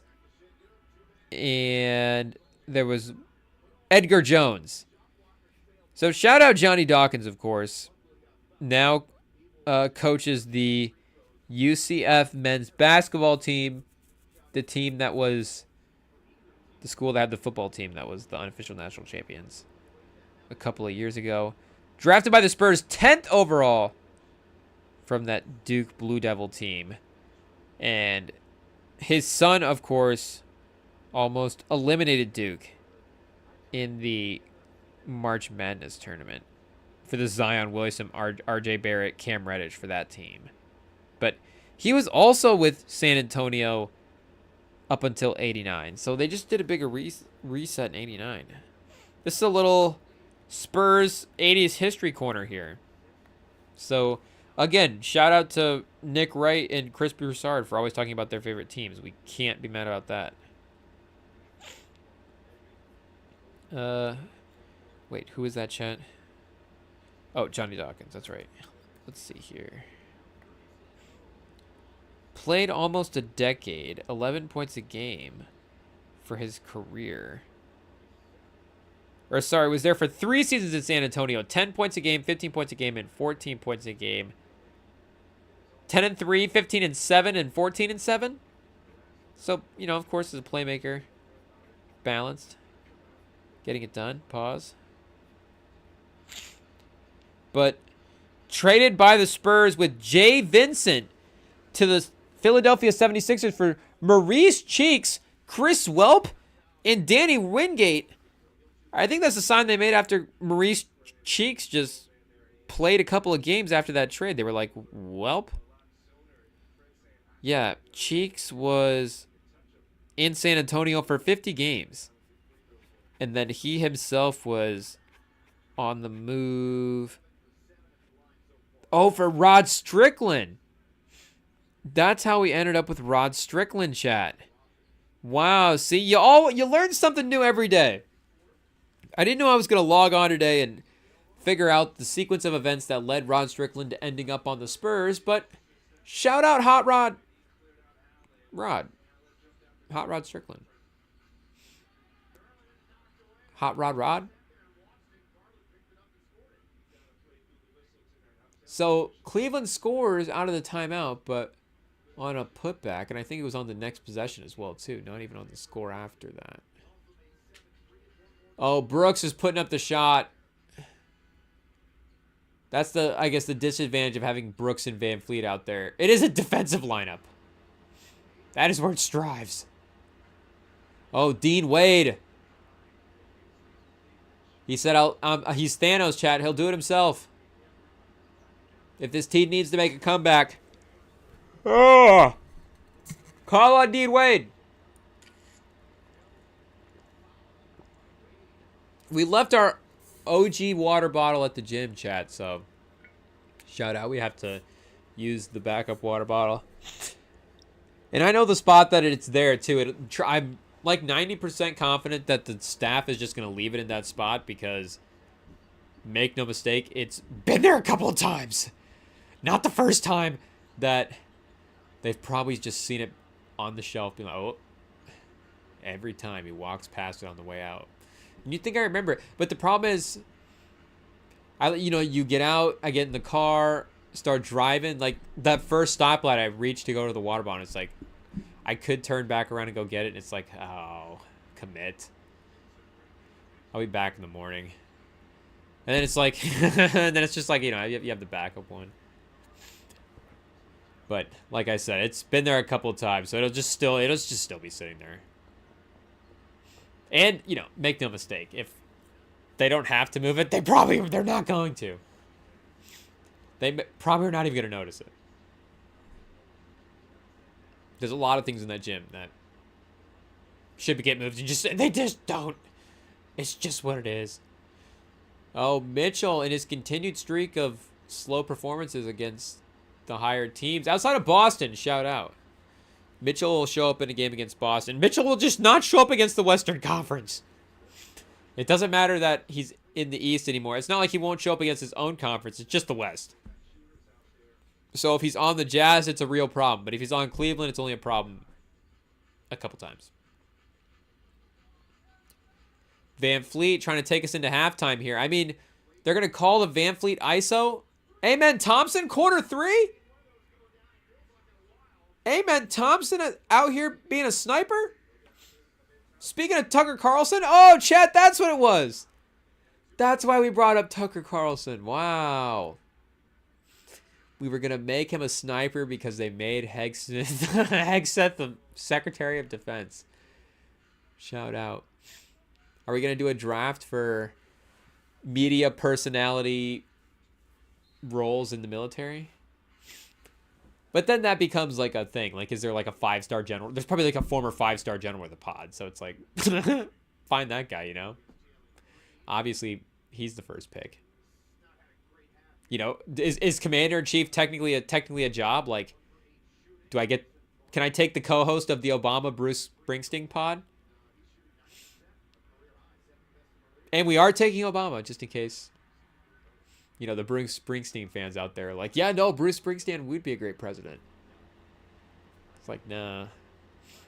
You know, it's like the Ben Johnson, Mike Vrabel thing. You know, we want the guy that has at least done it before. If you think Bruce Springsteen's the Ben Johnson of presidents, then it's like, oh no, he's first time guy, never done it before. He's going to be awesome at it. Shout out. Is Bruce Springsteen still with us? Hopefully. Shout out. Kicking it alive and well.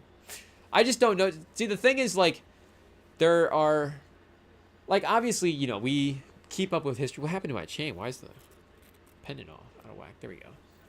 Like, obviously, you know, the people in history we know. So it's like, we know that what era they're in and what they're attached to, all that stuff. But then it goes the completely other way. The people in history you don't know. You just don't know them.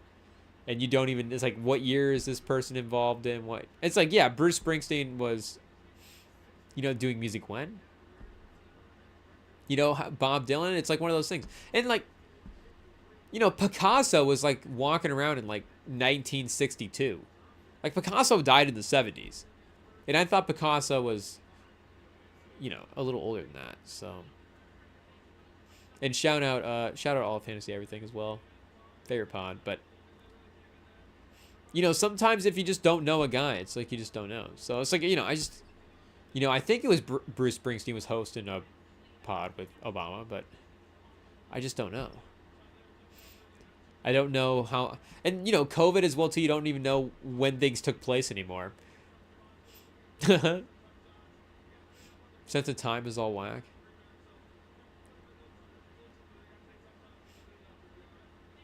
I mean, if you don't watch League Pass for the sideline interviews, chat, I mean, is that worth the price of admission? And obviously, there's never been a question asked that's, you know, been worth the coach's time. Not that, shout out to all the reporters putting in the work out there. It's just a tough spot in the middle of the game. But, again, it's worth their time versus the coaching in the literal game. But if you know, you know, chat. If you know, you know.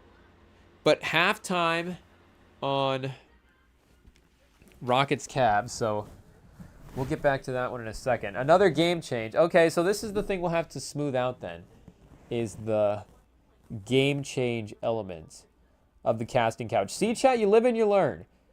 You live and you learn. I guess we'll have to change it back again. Oh, well, I guess it just is what it is, chat. We got to keep up with the night. So give us a second. Let's get this game change back over.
Okay, Chad. Hopefully we were more efficient that time. I think we're slowly getting the skill down. See, it's like, do we develop the skill or do we smooth out the setup? That's always the question, chat. That is always the question with any working environment. It's, do we put up the fact that we can put up with it, or do we try to make it better? I mean, that's how it is at any job. It's like, well, we know that these 6 people do a great job. Like, do we just know that, do we just operate this way, or do we try to fix it and make it a better place? But Booker fading away, which, spoiler alert, means we switched it over to Suns versus Nets. And the Suns are up by 14 as well, too. So it's not switching it over for a competitive nail-biter game. But like we were saying, the Suns do make, they have been making moves. And this couch has been making moves as well, too. These cushions, Chad, do be sliding off the couch. I don't know if we're... Are we slouching, Chad? Is our bad posture just in 4K? It might be, but again, you know, we're just kicking back casual on a Wednesday. Wednesday is bad posture day. It's just what it is. But they flipped, and I don't even honestly... I still don't know the exact details to this trade, so let's pull this up here, chat. And I guess I do know the details of the trade. I just still need to kind of wrap my mind around what Utah was doing, I guess, because the Suns traded 1 first-round draft pick for 3 first-round draft picks. And that's like the most simple version of it. That's also the most pro-Suns version of it as well. But that is generally still the details of what happened. That is not too far off. So let's see here. The Suns' unprotected first-round pick in 30-31. And the Suns get the least favorable of a pick from Cleveland, Minnesota, or Utah in 2025, 2027, or 2029. So these are essentially the Mitchell picks, if I'm not mistaken. Can we look that up, actually?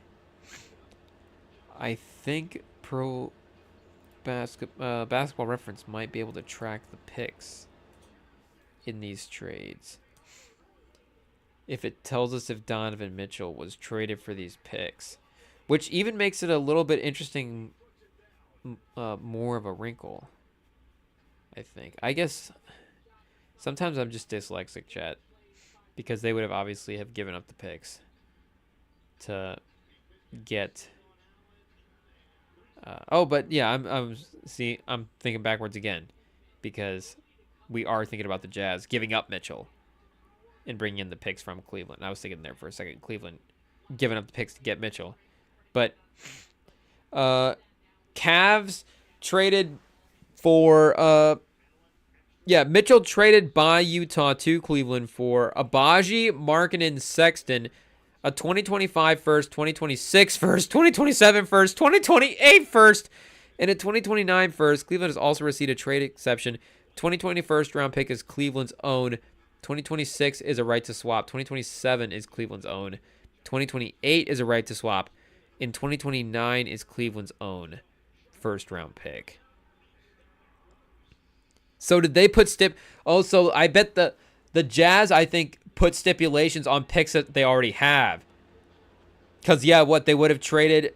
So the Mitchell trade, obviously, because of the move to the Cavs. The Jazz Utah part of that, obviously, because of the Gobert piece to the Timberwolves. And then the Utah pick being their own pick. What did I say? The Jazz before? So, yeah, it was the worst pick of Cleveland, Minnesota, and Utah. So, but basically the pick that's the farthest down the draft board. So, if Utah finishes with the 3rd overall pick, and Minnesota finishes with the 16th overall pick, and Cleveland finishes with the 29th overall pick, and I guess this would be for, the 2025 draft. So, like, for this year, for example, then Phoenix would get the 29th pick. in the 2025 draft because it's the worst one. But if, for some reason Cleveland takes a tumble down or, in 2027, if the order changes and, Cooper Flagg is in Utah, or, I guess with the third overall pick, it'd be, Dylan Harper. But Dylan Harper and Lauri Markkanen have built the Jazz into a new version of Gobert and Mitchell. Obviously, not the defense from Markkanen, but maybe still some similar regular season wins. And maybe they finish with like the 26th pick in the draft, and Cleveland finishes with the 14th pick in the draft, and Minnesota finishes with the 12th pick in the draft. Then in 2027, yeah, it's like Phoenix is getting the whatever we said pick that Utah would have because they'd be the best team of that case, therefore getting the worst pick on the board. So to be honest, that's honestly not a bad move for Phoenix. And I know that that's not a bad move just in terms of like what it is as a trade in general. And I get it's an unprotected trade in 2031. So the value on like an unprotected pick is just insane right now. It's like, oh man, this pick could land anywhere in a draft. And I get, 10 years from now, it's crazy. And make no mistake, or I guess not 10 years from now, Chet. I'm living in the past. I'm seeing all these memes about how great time was a couple years ago. And I'm just, I guess, living there for a couple seconds. But, 6 years from now, it's like Durant's obviously not going to be in Phoenix 6 years from now. It's not even that he's going to request a trade from 6 years from now. It's like, is Durant going to be in the league 6 years from now? Is Booker going to be in Phoenix 6 years from now? Like, who knows? So, is an unprotected Phoenix 2031 pick look tempting because the high-end talent that they have now is not going to be there? Yeah, but, who knows what, obviously, a team in 6 years for Phoenix look like. Maybe, you think about what they're going to get for a potential Booker and Durant trade. Like, yeah, you could potentially go the way of a team. I mean, Utah just traded away Mitchell and Gobert for all these pieces, and they necessarily haven't been competitive. They've been trying to lose games, and with the roster they've assembled as well too. Like, I mean, they have the talent to do it right now, but they could also rebuild into kind of a middle of the pack team, and maybe it's just a decent 2031 pick. Like, well, obviously, the closer we get a better sense of it, and it's just another asset for them to move as well too. But it does that, reading that out is just like an interesting concept as well too, because Phoenix is doing this because they need to just acquire more picks to potentially make a trade. Obviously, I think they're making calls about Jimmy Butler right now, and they just don't have the pieces to be able to pull that off. So to be able to at least go to Miami and go, hey, we can give you 3 first-round picks and a Beal contract for Jimmy Butler. Like, it's at least more, and then compare it, throw whatever picks they have remaining, whatever second-round picks they have left, if they have any. Like, just throw whatever assets you have remaining at that deal. And not that, you need to necessarily trade the farm for Jimmy Butler, but you get what we're saying. I'm sure Pat Riley can drive a hard bargain. But just in general, that is an interesting concept to be able to get more picks like that, because Phoenix doesn't have their first round picks like we're saying. So they're gaining maneuverability that they don't have. But maybe a team that does have first round picks could bulk up in the short term in the draft in that kind of way. Like San Antonio just traded Dillingham for an unprotected. Was it an unprotected first? Let me see if it was an unprotected first. There may have even been protections on that. Let me see. But they gave him up for like a future 2030 type pick. Traded by San Antonio for a first round pick in the 2030 and a first round pick. Oh, that's right. They got the pick and the swap. That's what it was. I was like, wait a second. We got 2 picks in that Dillingham trade? Maybe it was a steal. Because I remember being like, wait a second. Dillingham is actually kind of good. So yeah, they got the swap in 2031, which is, potentially clutch as well. But that pick in 2030, it doesn't say it's protected. So yeah, unprotected 2030, Again, unprotected is not bad, but with Victor Wembanyama there, and now with the timeline being even more turned up than it was at the time of the draft, because that was the thing about bringing in Dillingham. It's like, I mean, that's what we said in the moment was, well, why are you just kicking the can down the road for an asset 10 years from now? It's like, again, that's trade maneuverability in a way, but Dillingham's also a young talent. You think he could actually be a guy that's additive to this talent with Wembanyama, and, hopefully Wembanyama is still a talent that they can build around a decade, or I guess, again, we keep saying a decade, but, 6 years from now, I guess it is like a basketball year is a decade. I don't know, Chad, but, 6 years from now, we assume that Wembanyama is still going to be at the peak of his powers, but bringing in like a rookie, is that going to be the thing to do? And maybe it is, Chad. The new CBA, the way you have to kind of build a roster and construct the contracts, like maybe it's a better move than I gave it credit for. Maybe Brian Wright, maybe there's a reason Brian Wright's running the Spurs, but, and shout out, it's Brian Wright too as well. Like, I would always give Brian Wright the benefit of the doubt. So at the end of the day, I should look at it and go, it's a good move, and I should try to figure out, why it is a good move. But like, if they really want to try to get assets the next couple years in the draft, is there a move like that to a team like that? Because, it's a wealth gap everywhere right now, chat. Barkley's pointing it out amongst the people in the U.S. just in general, but it's also a wealth gap in terms of draft picks in the NBA. It's just a satire on the general population. Like, a lot, and it's kind of the opposite as well, too. A lot of the small market teams have some of the draft assets. Like, I guess I don't know the full list, but San Antonio and OKC obviously are the top two. I think New Orleans is still holding on to a bunch of stuff. They gave up obviously Dyson Daniels in that Murray trade. I can't remember what else they gave up, in terms of picks and stuff. Does Charlotte have like a ton of picks in the near future? I think they may have a couple. I think the Spurs have a Charlotte pick though, so they obviously don't have as many as they could. But a lot of these teams have a lot of the first round picks going forward. And if a team that is cap stricken and a little asset short needs to bulk up a little bit, like Phoenix, or, say Milwaukee, for example. Say Milwaukee has the Jimmy Butler becomes available, and Jimmy Butler, if I remember correctly, Chad, he said Phoenix was a destination for him. Like, that's kind of a team he wanted to go to. So if a guy becomes available and kind of points to Milwaukee as a team and Giannis as a player that he wants to team up with again, and they don't have the moves, like, could that be an interesting thing for San Antonio to do, is get involved in something like that and be like, hey, we can turn a pick in 2030 into all of these picks.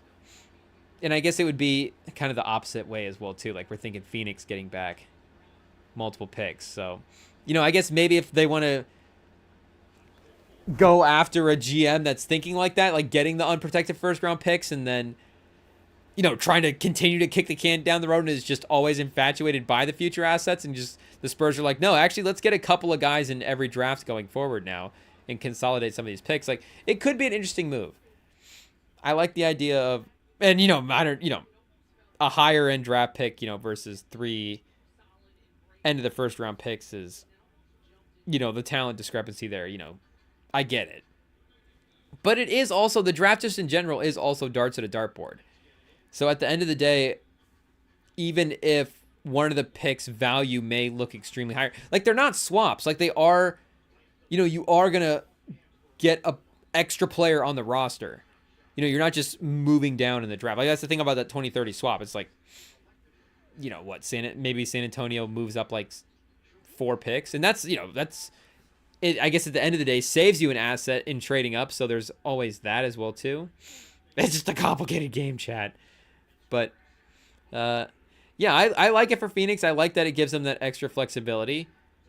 And still, again, it still gives you a chance to add young talent, even if it's not that high-end young talent, like while you're maybe in a transition period with the star players. Where the young talent they have drafted is good. Like Iguodala and Ryan Dunn, those are nice players. Ryan Dunn's a great role player. Maybe Dunn was the other dunk contest guy, but I think it was Whitmore and Castle. I don't know why I'm thinking about Dunn as a dunk contest guy, but I was just thinking about another, like, productive kind of young guy like that. Maybe it was Tari Eason or something. I don't know, but I think it was the 2 rookies. I think it was Whitmore and I think it was Castle. I guess we could just look it up, but not right. It's the dunk contest, chat. It'll get us this year because of Castle, but we'll just turn it on and see who's there. Maybe we'll see it on Instagram before. We'll definitely see it on Instagram before. But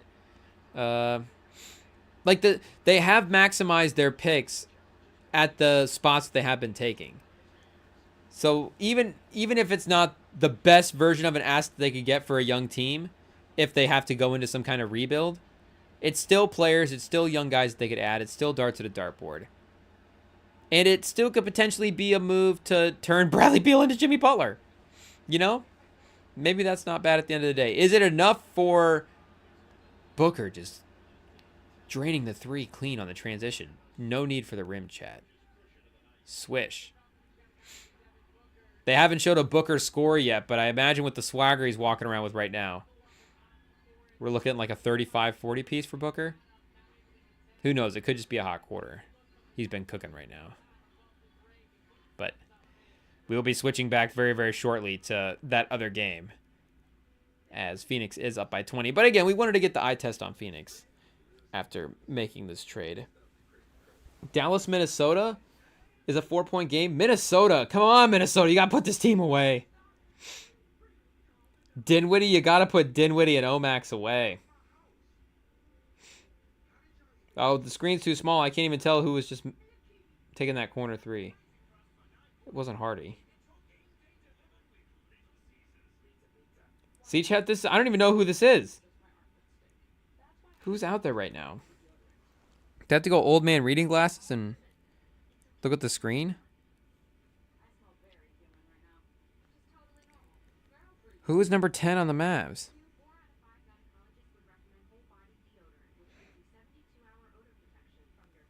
Do I need to pull up the box score? Oh, geez. You'd think by game 42 you'd know who's in the league, chat.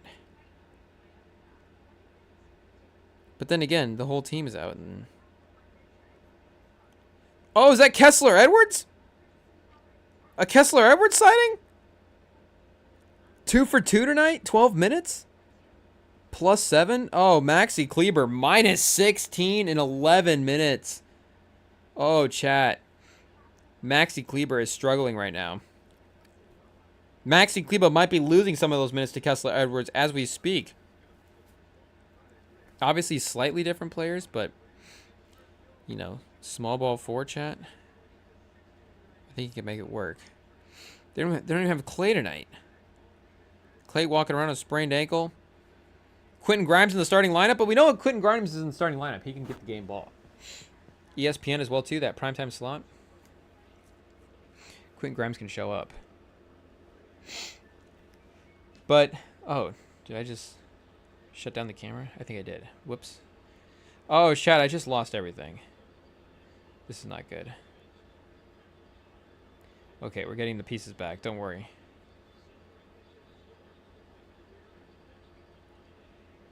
Testing 1, 2, 3. Okay. Back up and running. But anyways, yeah, let's go to the... because I guess, again, the biggest problem for the Suns is... and the picks are going to be good because that's about all that they can throw in for extra assets in a Beal trade. They don't have the contract outside of Beal's contract... or for a Butler trade, sorry. They don't have the contract outside of Beal's contract to match it because, again, they're a second apron team. So they can't pair contracts in a trade.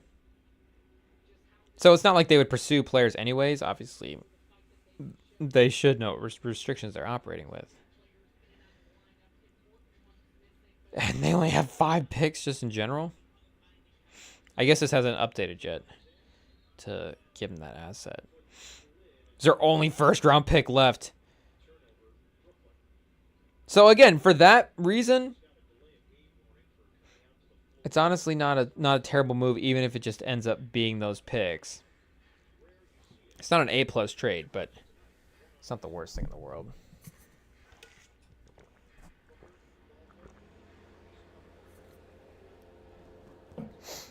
But yeah, you got Beal at the 50, Booker at the 49 mil, and Nurkic at 18 mil, then drops. So you're essentially saying, is Beal and those 3 picks enough to get Butler? And I guess if it is, would it have been done already? I mean, they did just suspend Butler again for a couple more games. He missed the team flight. He is clearly like self-sabotaging at this point on the Heat. Like if Pat Riley doesn't want to trade him, like he's just going to be enough of a nuisance to get traded. And make no mistake, like Jimmy Butler, he's done it before. I think he would have some experience working his way out of a situation. So I guess we'll see who breaks first, chat. Pat Riley or Jimmy Butler. The fact that they are just suspending him in the game, in the season, is maybe telling to the fact that they'll stand strong. Because again, I mean, Beal, at least he's going to be out there, but are you going to take is the picks and worth even just taking the Beal contract? Because now you're not even just taking a contract anymore. You're potentially handicapping yourself to the same issues that these other teams are dealing with. Where if you're Miami right now, you're at least staying out of the second apron. If you have Beal there, maybe you're still able to do it with some of the young talent that you have. You know, Jovic and Jaquez are on rookie contracts. But when you're at 50 mil, you know, when you're taking up a 20% of the salary just right off the bat, and you have Bam, you have Hero, like your payroll's going to add up. So I just think in general, I mean, like everybody, Riley just doesn't want to deal with the Beal contract.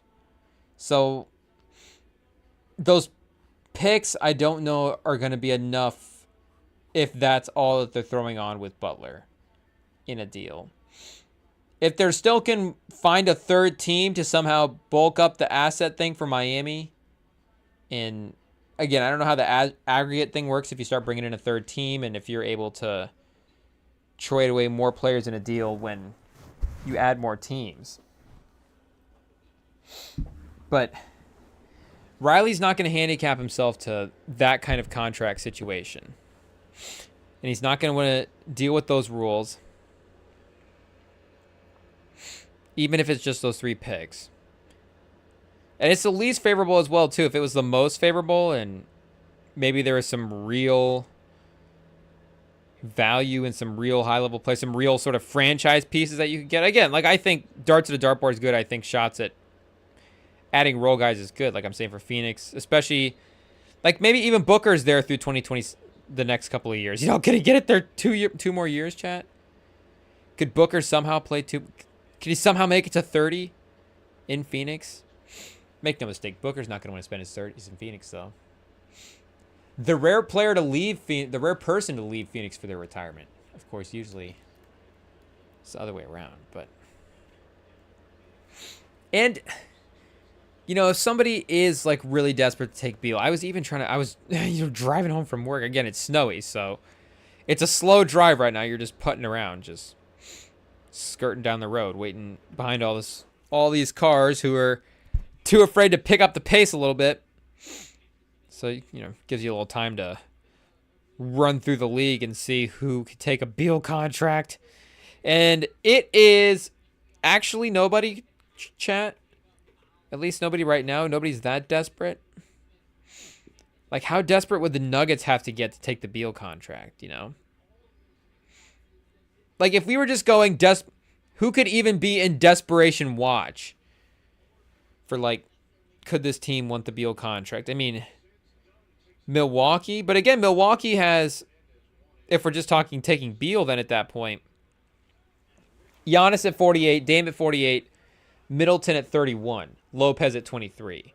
And they can't aggregate contracts, so they can't put Middleton and Lopez together and get Beal because, you know, that's a little bit more interesting. At least you're consolidating into one. I don't know if that's a smart move, actually.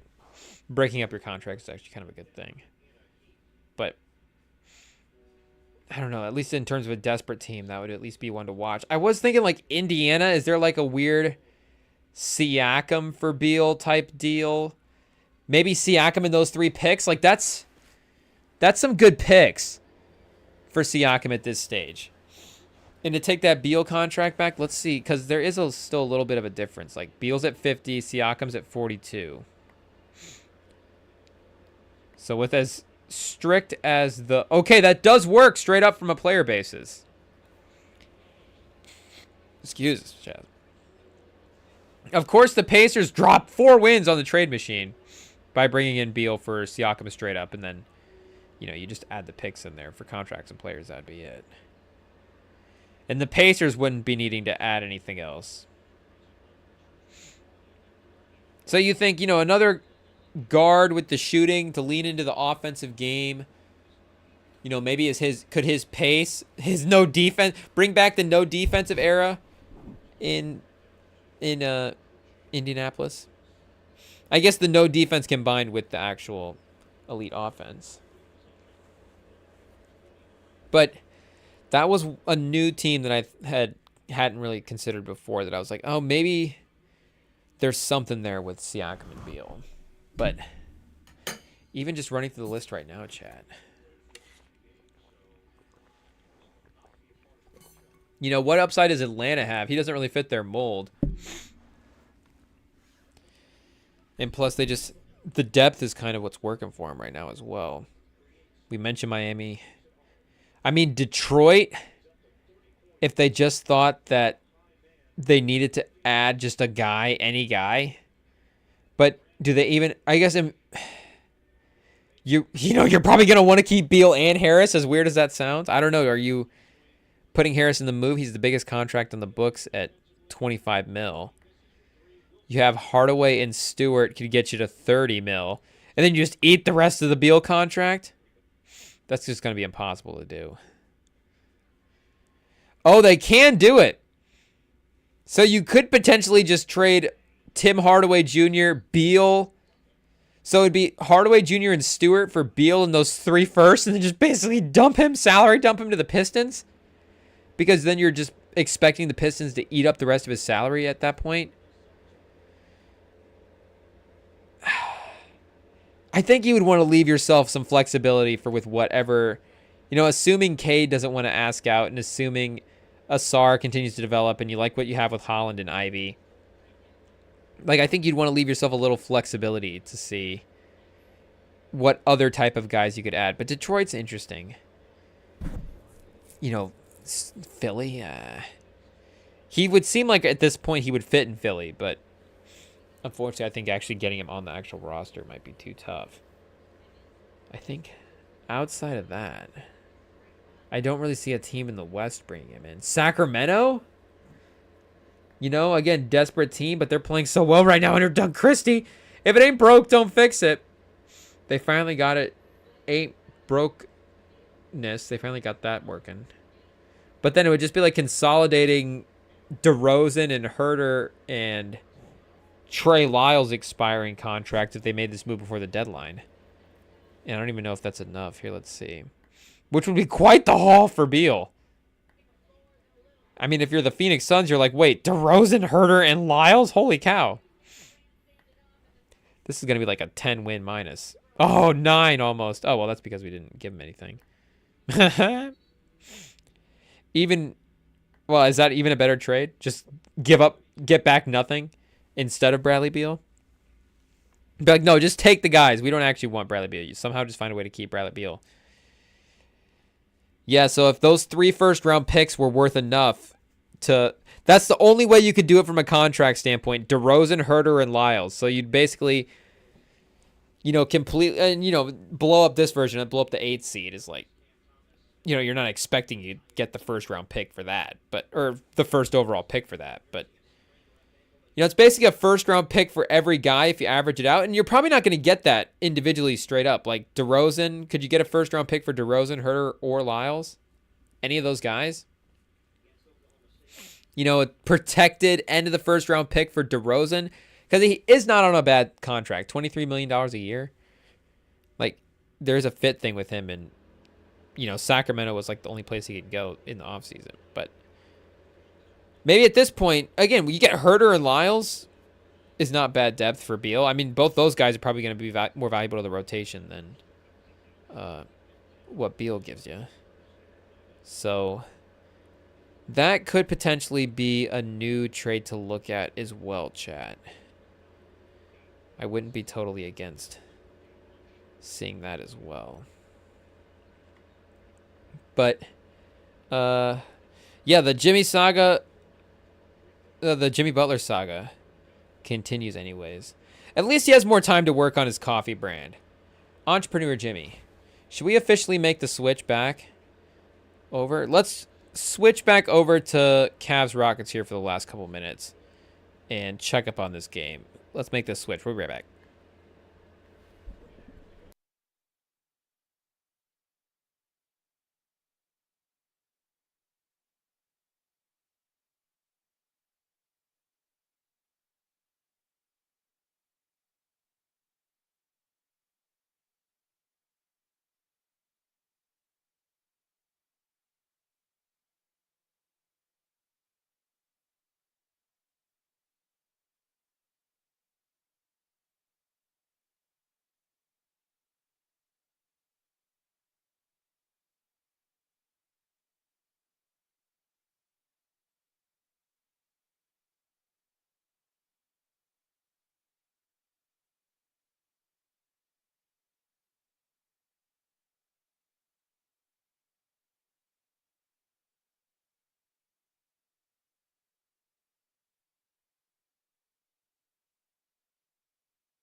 Okay, look at that, chat. We're getting quicker every time. Not something you want to hear every day, but at least in this instance, getting faster is not the worst thing. So, Cavs keeping it close.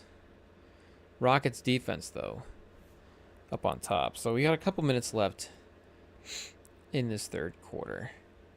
But I did want to say on Cade as well, too, since he's playing tonight, and since he's just been playing so well in general, that I think it's official that he has... Oh, no, we just lost the game on the big screen.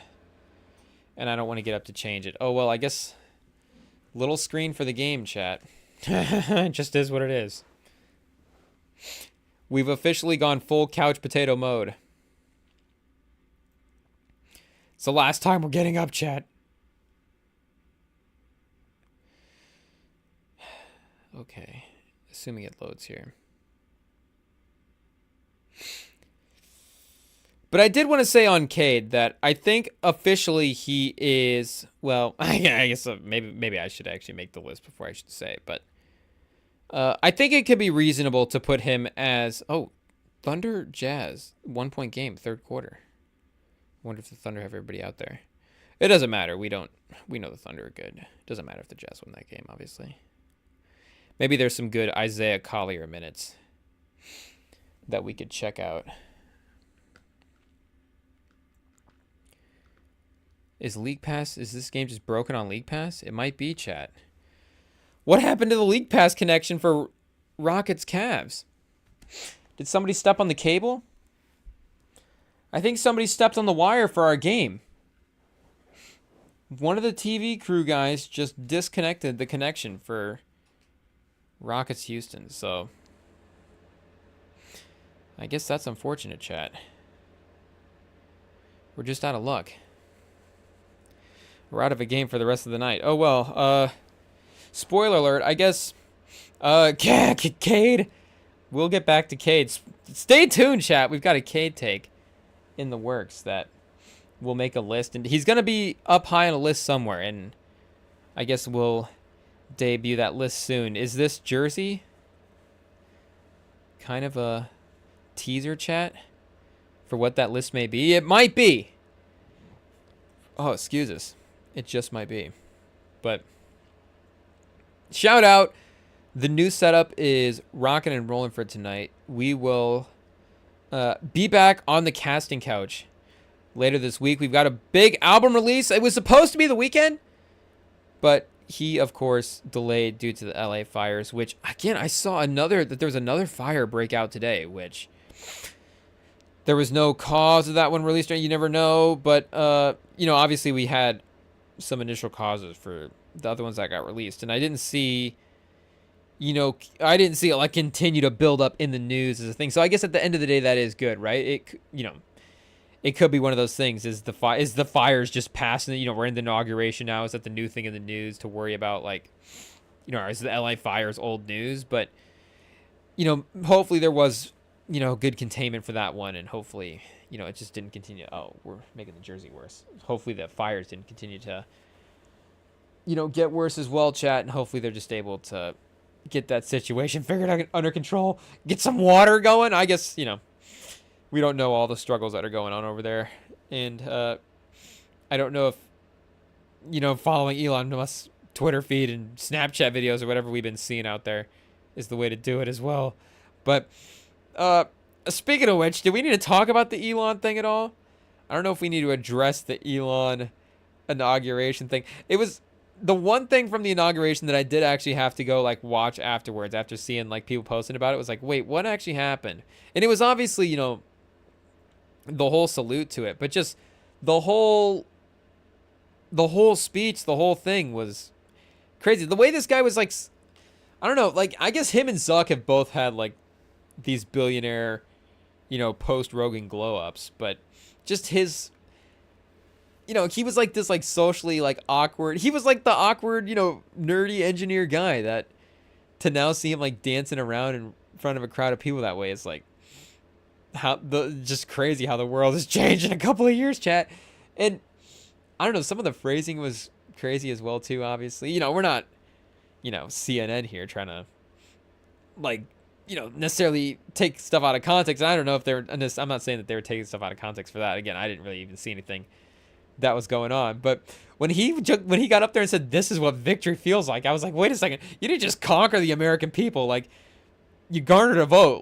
This was the people putting, it wasn't even putting Musk in power. The people voted for another guy." But I was like, that's kind of a crazy statement. I honestly don't even know what he said after that. That threw me off for the rest of the thing, and then, just the whole. I was like, okay, maybe whatever the opposite of, Xanax, whatever he named his kid, whatever the opposite of Adderall is that he needs to be taken. It's just we need to get this guy on a dose to calm down. This guy needs a bigger rip off the pen to settle down. I don't know, chat, but yeah, shout out. Here we go. The next 4 years, we will. Well, I mean, make no mistake. With the way things are going right now, it's the next 4 years, next 10. It's just. It's fingers crossed right now anyways, but I guess just the approach of how the next 4 years are going to go, is really what we're going to be looking at. Because, again, there's probably going to be chaos just in general. But I guess how the chaos is orchestrated, how we get there, how long does it take? Is it possible to stave off? I guess those are the questions that have to be answered over the course of this presidency. But again, today's all about making moves. So moves have been made over the last couple of days as presidency, if that means anything. But yeah, like I said, we will be back later this week of course, reacting to Central C's debut studio album, Can't Rush Greatness. Can't wait for that. Can't rush the release as well. Only a couple more hours to wait on that one. Shout out. We can go band for band, chat. We'll try to go pod for pod Friday when we react to that album. We will see, but you can follow us on the socials, chat. We're out there, of course, on the internet at REMINGTOM Pod. We're on, I guess TikTok is still on some phones. If you can buy a phone on eBay for $10,000, REMINGTOM is on. If you can buy a phone with TikTok on eBay, we butchered that, chat. They're selling phones on eBay with TikTok installed on it for like $10K, I think.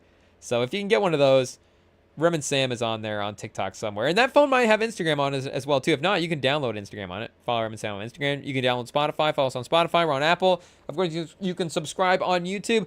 We're just out there, chat, on the internet, like we're saying, at the REMINGTOM podcast. So stay tuned later this week. We will be back. And thank you guys so much for jumping on tonight.